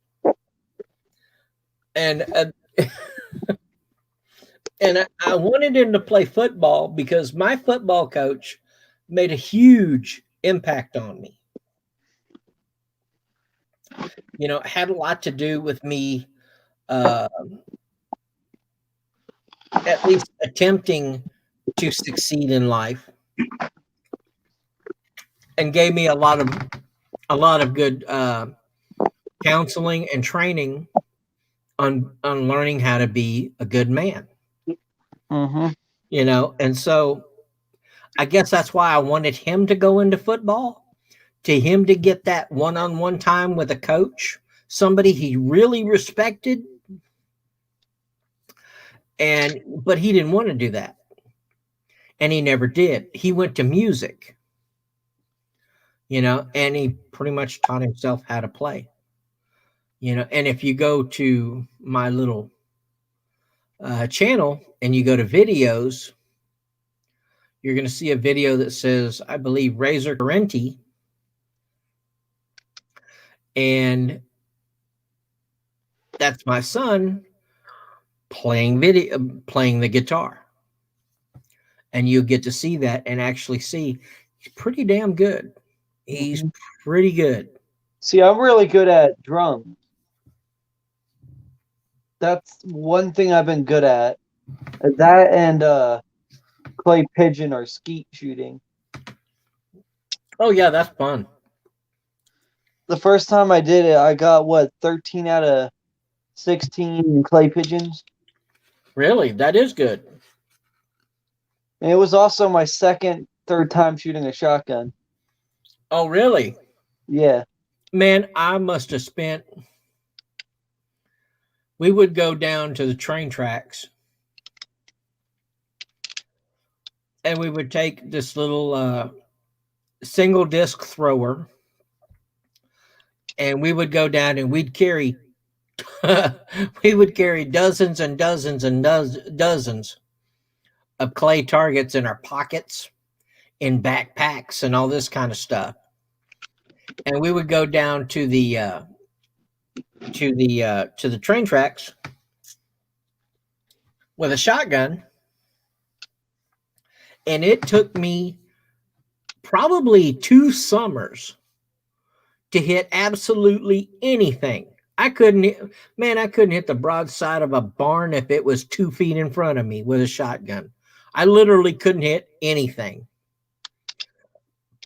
And then that 3rd summer, the first time we went out with that shotgun, and I was attempting to shoot clay targets again, I started hitting them. And to this day, I have almost never missed. I didn't say never missed. I said almost ever missed another target, another anything with a shotgun. I don't know what it is or what happened or what clicked, but when it did, it stayed. But it took basically 2 years before I could hit anything. Yeah, J-Love, if you're getting bruised from the shotgun, from the recoil, the best thing to do is probably get a second rubber padding to put over it. Because if you're just taking the stock into your shoulder, I don't think that's that good. Or actually, here would be my suggestion. Hold your shotgun closer to your shoulder, on your shoulder, and pull it into your shoulder. Because what's happening is the reason you're getting a bruise because it's loose from your shoulder. And so it goes up when you shoot and back down into it. So it's almost like getting a punch in the shoulder every time you shoot. If you hold it firmly against your shoulder and you keep it attached to your shoulder, then your entire shoulder moves rather than it pops the spot. Yeah, it hurts for days after. That's what you do. Okay. Or maybe, because you're, in the lollipop guild, then maybe you should go with the smaller gauge of shotgun so it doesn't, because I mean, a 12 gauge, is the standard, for a shotgun. But there's a lot of other shotguns that you can still. Yeah, I found out what shoot you know how. that are a little better, So go ahead. I found out that some police agencies that still use shotguns use a round called double up buck. Yeah, double out buck. Oh yeah. See, J Love is shooting a 12 gauge. Now it's not similar, but I would try a 20 gauge. 20 gauge is much, 12 gauge is 0.72 caliber, but a 20 gauge is like 0.58. So even though it's smaller and it's a little less powerful, but at the same time, I mean, the amount of shot in a shell is pretty complementary to a 12 gauge. And I believe that then you wouldn't have those problems. I believe that would probably solve a lot of that. Because, I mean, Skydub, aliens, I bet you won't kill us. Duke, bet I will. Dear sirs. Right? Yeah, back to that first UFO video, I think it was, with like all those little dots going over the moon. Yeah. I was thinking something had to happen for them to bring out that much force. And that's the whole thing. If something pissed them off, what happened if we pissed them off? What if we could have, What if we do it by accident? Or maybe they're just going out and making their nightly run. Who knows? But they were following the same magnetic pattern that we do when launching from the Earth to the moon or the great beyond. Then that's what's kind of. I like to think either A, something pissed them off, or B, they're making a beer run. That's it. Yeah. Clayton, you got it. They're making a beer run. That's what it is. I They should have known. They ran out of beer. I should have known. Yeah, they ran out of beer. They're watching World Day Soccer and went, oh, man, we're out of beer. Yo, Brud, go get some more beer. Well, there's a 7-Eleven down in Tijuana, man. That's the closest. Okay, cool. See you back in about 5 minutes. I mean, I can see that. Yeah, I can definitely see that. You don't mind at the end of the day. The one thing is, J-Love, it's an adrenaline rush. Shooting a shotgun. It really is. It's an adrenaline rush. I mean, I love it. I do. I just love it. Because I mean, I go to the firing range a lot. And so and I'm about to get a new pistola. Actually, I'm about to get 2. Ooh, what calibers? 9. 9mm. Yeah, a Beretta 92S version 2. And then going with probably one of the best handguns that's lower price, that isn't $1,000. Yeah. $700. It's a Canic. And Canic has come out with this Canic TP9 Elite SC. And it's basically the carry version.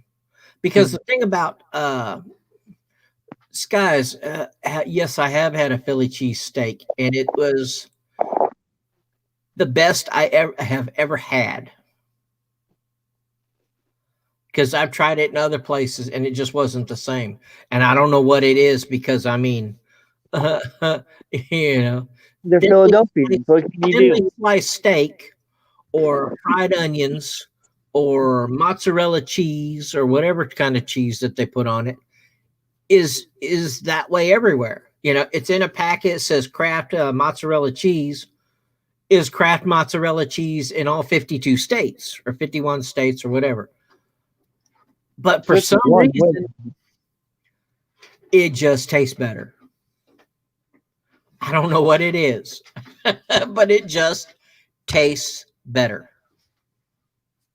You know, I mean, literally, it's the type of toe curling kind of stuff. Yeah, There you J go. Lo. DC4L, Dallas Cowboys for life, baby. You got it. Hey, Duke. Yeah. Just remember, civilian Berettas are better than military Berettas. Military Berettas are like hand-me-downs. They've been taken apart so many times. I would tend to agree with you just merely on the fact that everything has to be standard. So Yeah. you can't have adjustable sights. You can't have a sight you can actually use. The barrels are probably kind of worn a little bit because everybody is using them, you know, because you've got so many people that are firing through them that you can never actually tell if somebody's actually cleaned the weapon properly, you know, which was my thing, you know. But yeah, so it's chrome with wood on the handle. Ooh. Yeah, it looks pretty sweet. Pretty sweet. Going fancy, are we? Well, kind of. I didn't have much choice in it, but yeah, it's kind of fancy. But the Canic, I mean, you're talking about a 9mm pistol with with a 13-round magazine and a 15-round magazine. That's about the size of I don't know. It's probably about the size of your hand.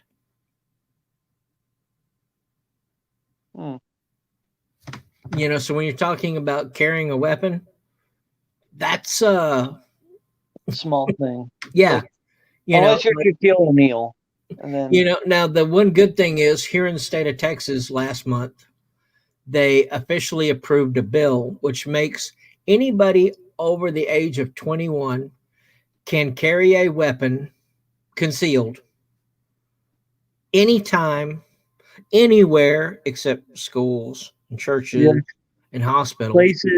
Places that don't allow weapons. And you don't need a license.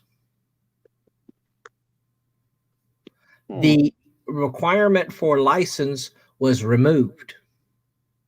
So now, when you get to 21, if you're going to the grocery store and you feel like you need to carry a weapon in the grocery store, you don't have to go get a license. You can do it all on your own just because it's a part of the Second Amendment of the right to defend yourself. And that's what Texas has gone under. And so now you don't need a license. And since it was approved and it was announced, do you know crime has dropped over 12%? I know they all say, well, everybody's carrying guns. There's going to be, you know, mass shootouts. No. Sorry. You know, the last thing you want to do if you're a criminal is go somewhere where you're going to have more of a chance of getting killed yourself than getting what you want, the money, you know, or the car or the new laptop or the Sony PS5 that you're trying to steal. If you know that you could die by doing that. Now, the shooting that was in Austin, if you're ready for this, there was one down on the Party Street of Austin, 6th Street, or 6th Street, because actually 5th is for the Rainbow community, 6th Street is for college and young people who want to go down and party, you know, with everybody and listen to bands and, you know, just have a good old time. Good old time. Finding the next Saturday Night Lover. And then 7th Street is for the kinky community, where they can go down to the S&M clubs and all this other kind of stuff. But the shooting that just happened, 14 people were wounded, one person died, was done by two 17-year-olds. Did you hear what happened in Florida with the 14 and 12-year-old? With what? So 2 kids broke out of a foster home and basically, there's a video about it, but they broke into a home, and basically, a guy told the officers, "Hey, there's guns in there." They basically had to shoot the 14-year-old girl, who is still alive, but the 12-year-old boy just gave up. And the sheriff of that local department said, "What the fuck are these foster homes doing that these kids are doing this?" I'm telling he swore on live TV about this. Yeah, it's crazy. Sapphire, that's true. Your son is a what? And he has been approached by illegals. Thank you for letting people carry without a permit. Yeah, right. It has done amazing things already. And we're talking like 2-3 weeks in, and they're already noticing a difference. So yeah, it's California. A judge is trying to appeal the some of the quote unquote militaristic weapon bans. yeah, well, they already did, but now they're trying to appeal. At least from what I know, they put it in where they've lifted the 10-round capacity. You know. Yeah, now there's a lot more rules that are confusing still. Yeah, but now the alcohol, tobacco, and firearms came out and have decided that they want to change back to a more restricted form of pistols, you know, like the AR-15s with a 10-inch or 7-inch or 5-inch barrel. Or the AR pistol. Yeah, they have pretty much come out with a new way that they want to judge how a pistol can be assessed as a short-barreled rifle or an SBR. And they came out with this new little sheet here, and they've kind of made it like a game, really, because they've got all these things, and it says it has to be below this length, the barrel has to be below this length, and the chart is it has to be is like this, then it's 2 points, and if the stock is like this, it's 1 point, and can it not be over 4 points though? 4 points, but anything over 4 points is 15 years in prison. Mm-hmm. And just about everything we have today that's been legal up to this point now, since they changed to the new rule, is illegal if they release these new restrictions that they've just basically decided to change their mind. We'll go back to everything you have currently will then be a short-barreled rifle, which would require a permit. And until they do, if you have one and they catch you with it, you're about to spend 15 years in prison for owning an illegal firearm. Mm-hmm. So that's kind of got me bothered. Yeah, it's absolutely chaotic. I'm telling you, if I could take if me and BG could just kind of get up and just go to somewhere out in the middle of nowhere, I'm down. I am so down with it because people are going crazy these days. I mean, literally insane to the point that it's just like,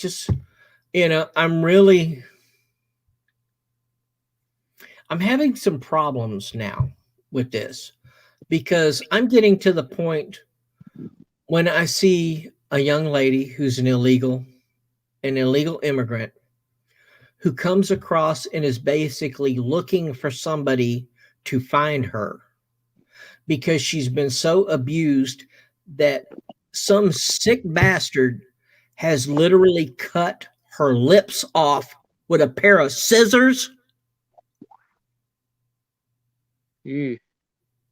Okay, can you imagine somebody taking a pair of paper cutting scissors and cutting your lips off? Think about that.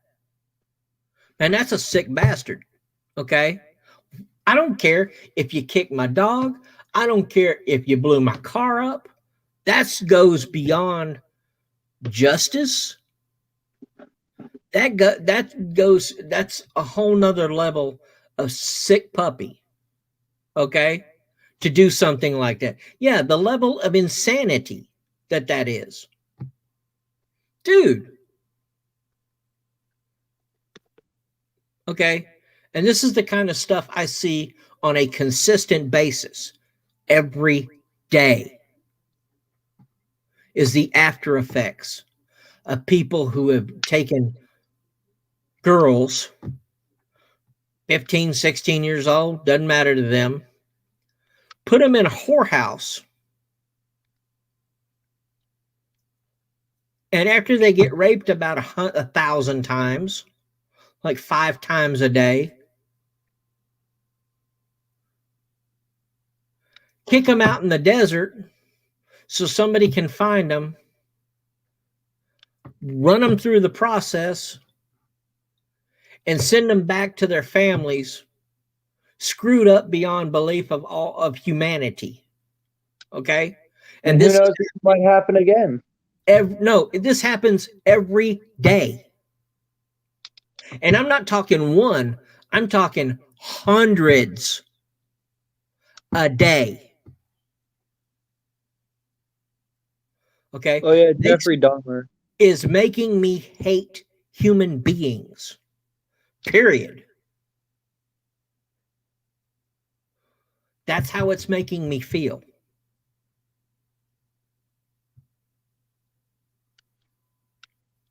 And I don't normally say stuff like that. But that's how it's making me feel. It's making me hate humanity for the way that people treat other people. We have, as long as history's been, humans have never, like in a large area, have gone along. Yeah, I understand that, but I don't know. I mean, and yeah, and I agree with you, because when you think about it, think about Thanksgiving. Okay. Think about Thanksgiving, that wonderful day where we all sit around with our families and eat turkey and stuffing and cranberries and hot rolls with butter on them. And then we go sit in front of the TV and yell at our favorite football teams and make it through about half the game and fall asleep in just peaceful bliss. Okay. Think about that for a second, and then go to the way that Thanksgiving was started is when the Pilgrims came over from England onto this country, and the Indians were there, and they were very friendly. They accepted the Pilgrims in with open arms and taught the Pilgrims how to grow crops, what to grow, where to grow it, gave them the seeds to be able to grow wheat and cotton and things and rye and things of that nature. So what did the Pilgrims do? Abused them. No, here's what they did. They went and abused what they grew and turned it all into beer and drank it, and all got drunk for like 6 months. Well, then the winter was coming around and they didn't have any food. So what did these wonderful Pilgrims do who had been shown such love and appreciation and acceptance? They went over and killed 720 men, women, and children, and annihilated an entire Indian village so they could steal the food so they could survive. And that was the day of giving thanks. And that's how Thanksgiving was born. So we're celebrating a holiday on the death of 720 innocent men, women, and children. How's that sit with you? So you're right.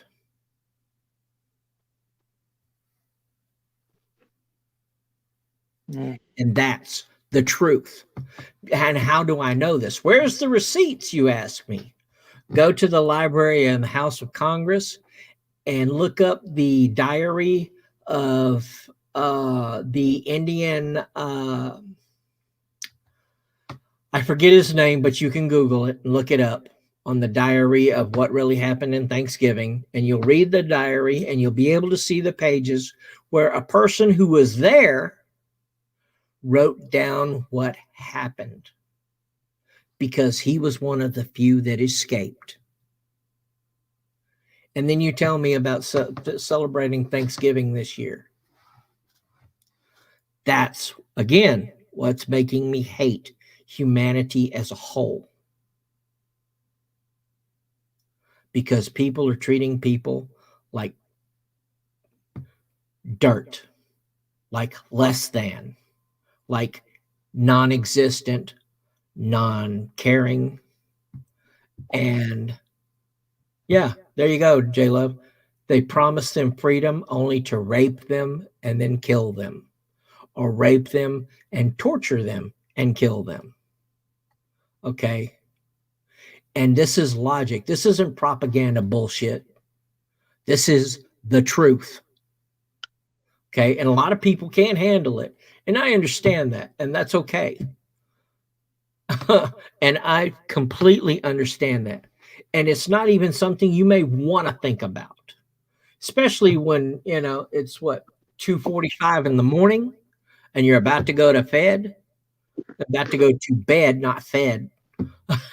You're getting a bit tired there, dude? Huh? You sound like you're about to get a bit tired there. I am getting tired because I'm about to have to pop a pill and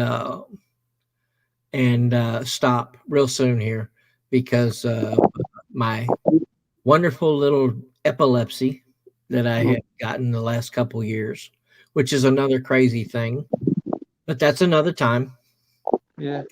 And yeah, the genocide, the people like Mr. Jones, who made those 900 people drink the Kool-Aid and commit mass suicide, and the way the cartels, the Sinaloas, How like the Romans mistreated the barbarians as well in history. Oh yeah, you know, and it's happened throughout. I just think now, instead of, at least when they were killing, the Romans were killing everybody, or the Vikings were killing everybody, or something like this.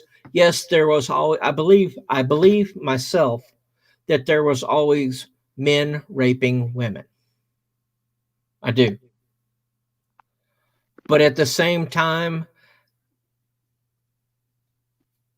and that's basically torturing a woman, and it's a horrible thing, and it literally screws people up for a long time when that happens. But at the same time, they weren't putting them out on the street corner and making money off them. They weren't torture and abusing them. They would go in and kill them and rape the women and then kill them. But there was none of this extended period stuff where they would torture and burn their toes off one at a time and skin them alive while they were alive and all this other kind of vicious crap. You know, there was a certain level, there was a level of violence, and then it pretty much stopped. You know, they didn't get in all that other kind of stuff, the sadistic kind of stuff or torture that they do these days. Yes.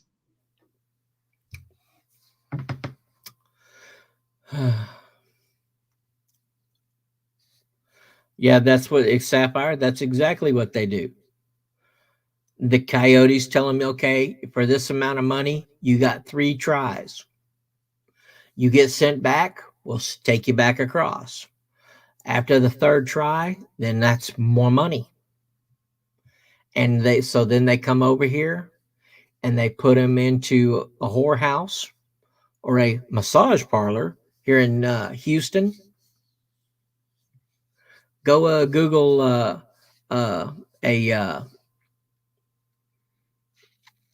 Houston, Texas, and look at how many people, how many massage parlors there are. And oh my goodness. All right, Clayton, you take care, man. You know how many massage parlors there are in Houston, Texas? Oh boy. Probably 1,000. No, there ain't that many. But I would say there are at least 300. Yeah, I would say 300. 300 massage parlors in Houston, Texas, probably each one with 15 to 20. That's a lot of massage parlors. Let's face it. Look at this, okay? Let's go to something legal that's kind of risky. How about bars? Because I'm telling you, there's 300 massage parlors. I don't know if there's 300 bars in Houston. Now, Houston's got a whole bunch of people, probably 6-8 million people in it. Or maybe 8 million, 8 to 12 would probably be a better estimation. But I don't think there's 300 bars in Houston, Texas. I don't think. Could be wrong. But I can tell you this, there's probably 300 massage parlors in Houston, Texas, because it's the #1 place in the world for illegal immigrants to get into the U.S. Hey, and I'm not just making it up. Look it up for yourself. If you're really interested, really wanting to know, go look it up. I'm telling you, go look it up. It'll shock you. It will shock you. Oh, Braden, that's okay. You've been gone for a while. I understand, man. I hate to say it, but yeah, I'm about to log off. And you know, guys, I have to tell you, J-Love, thanks for hanging out with me. Nicole and Nate and everybody, and Sky. Oh, I played Red Dead Redemption 2. Yeah, I've got it. But guys, I didn't mean to go that far south, okay? Because we just went a little far south here. But I don't know. I guess I had to say it. I guess I needed to say it. Maybe I just worked it out for myself. Maybe I kind of relieved some of the stress I was having over it. I don't know. I don't like getting that real about anything, especially on YouTube, because there ain't a whole lot on here that's real, especially YouTube, with your justice community, your gamer community, your drama community, your crime community, your Boit community. Man, people are on there acting like 13-year-old kids. All of them. Well, no, not all of them. A lot of them.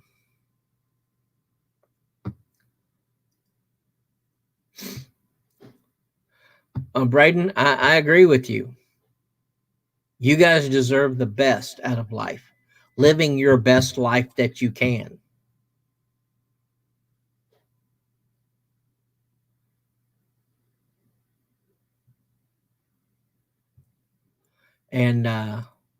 And that is true. If we stuck together, we would be unstoppable.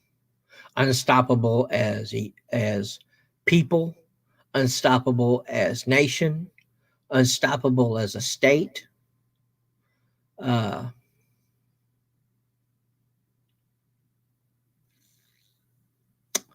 Yeah.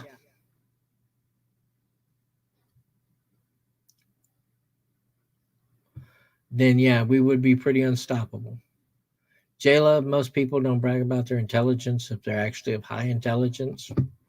I don't know. All I'll tell you is I don't know nothing about anything. Or basically, I know a little bit about a lot, but I don't know a lot about anything, you know. Um, yeah, I kind of stay away from the news media also. It's, I mean,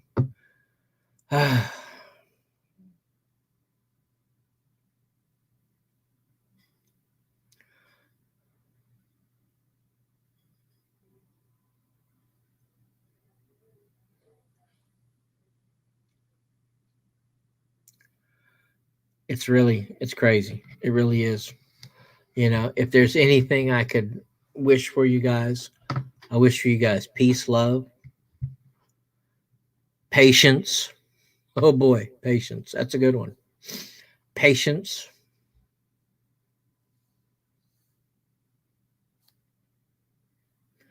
clarity, focus, vision. I just wish the best for all of you. I wish the best for everyone. Everyone on YouTube. And boy, they fighting right now. They fighting like a big dog. Um,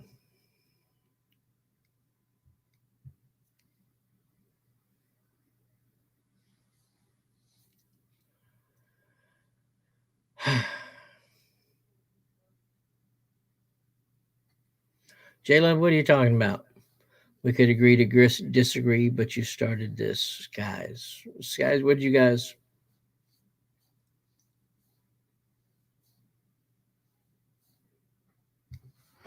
What are you guys talking about?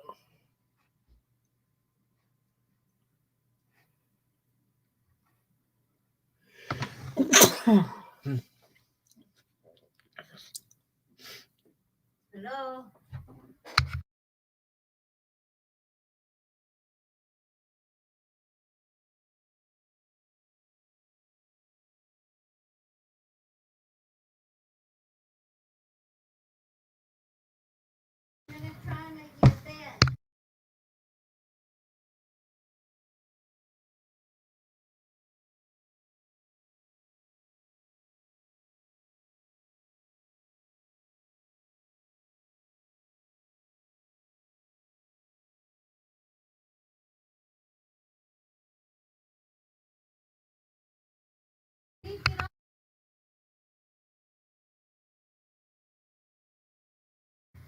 Okay, so I had to talk to BG for a second. She's on my butt.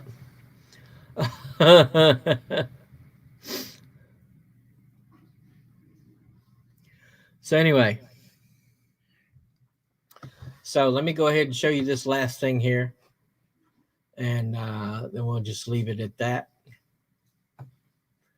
So I think what I'm going to do is I'm going to go to the Hall of Fame.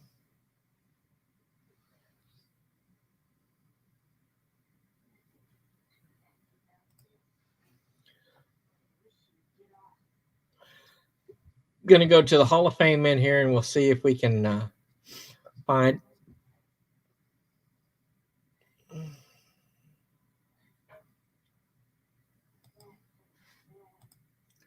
Okay, my friends, we're going to just go here to the Hall of Fame and pull this up.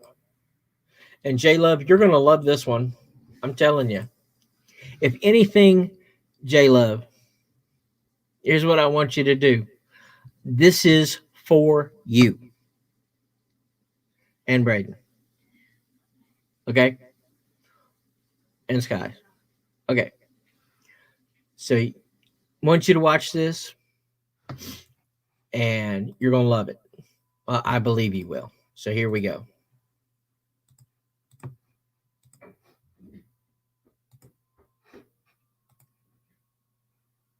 The paranormal, a username as KittyK38 shared this creepy incident that was captured on her home surveillance camera in the middle of the night. All seems to be perfectly fine for a large portion of the video. The billboard's table looks to be completely intact.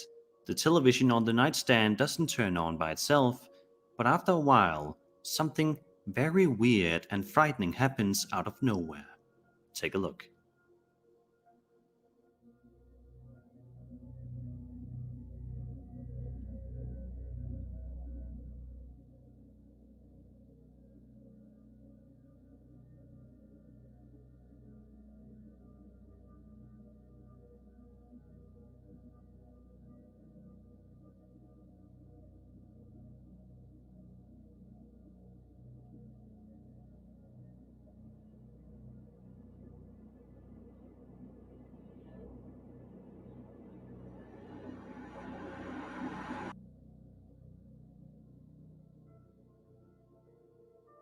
At first, it seems as though perhaps the batteries on the toy car were a bit weak, which could have caused it to move a little bit by itself. But as soon as the teddy bear lifts up and flies past the camera, it is clear that something is definitely wrong. If I was the homeowner and I noticed this while reviewing the footage, I would be absolutely terrified. Let's just hope that this Reddit user eventually gets the answers that they need.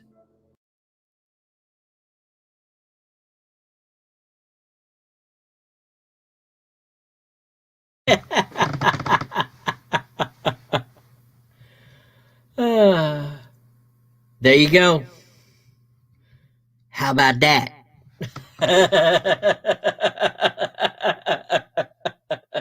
Well, J-Lo, what'd you think about that one? Yeah, way. Yeah, way. Yep, that is in the Raging Saint Hall of Fame for ghosts.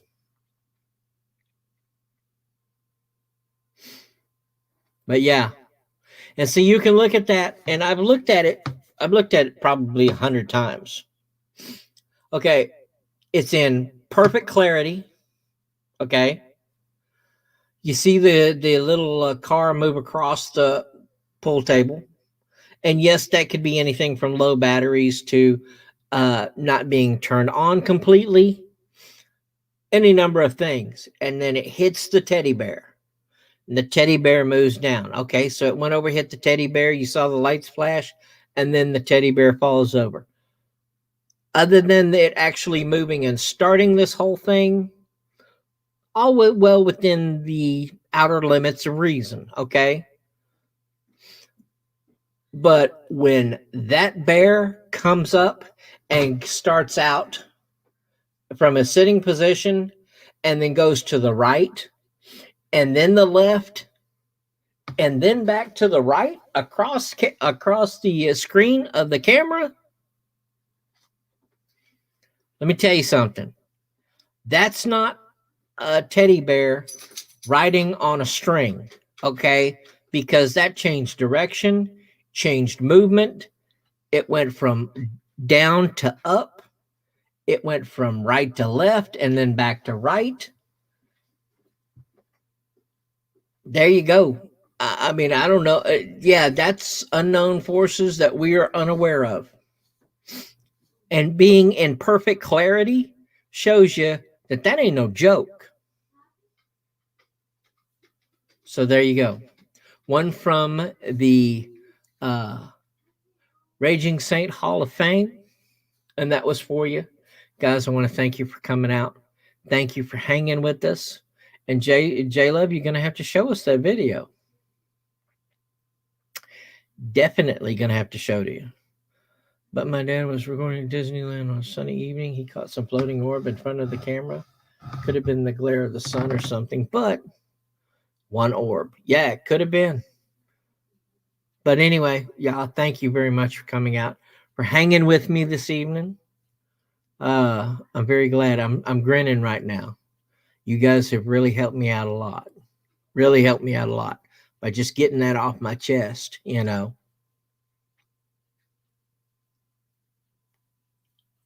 Wow, it didn't, huh? But anyway, guys, y'all take care. Y'all be safe. God bless y'all. And thank you. Thank you. Thanks a lot. Later.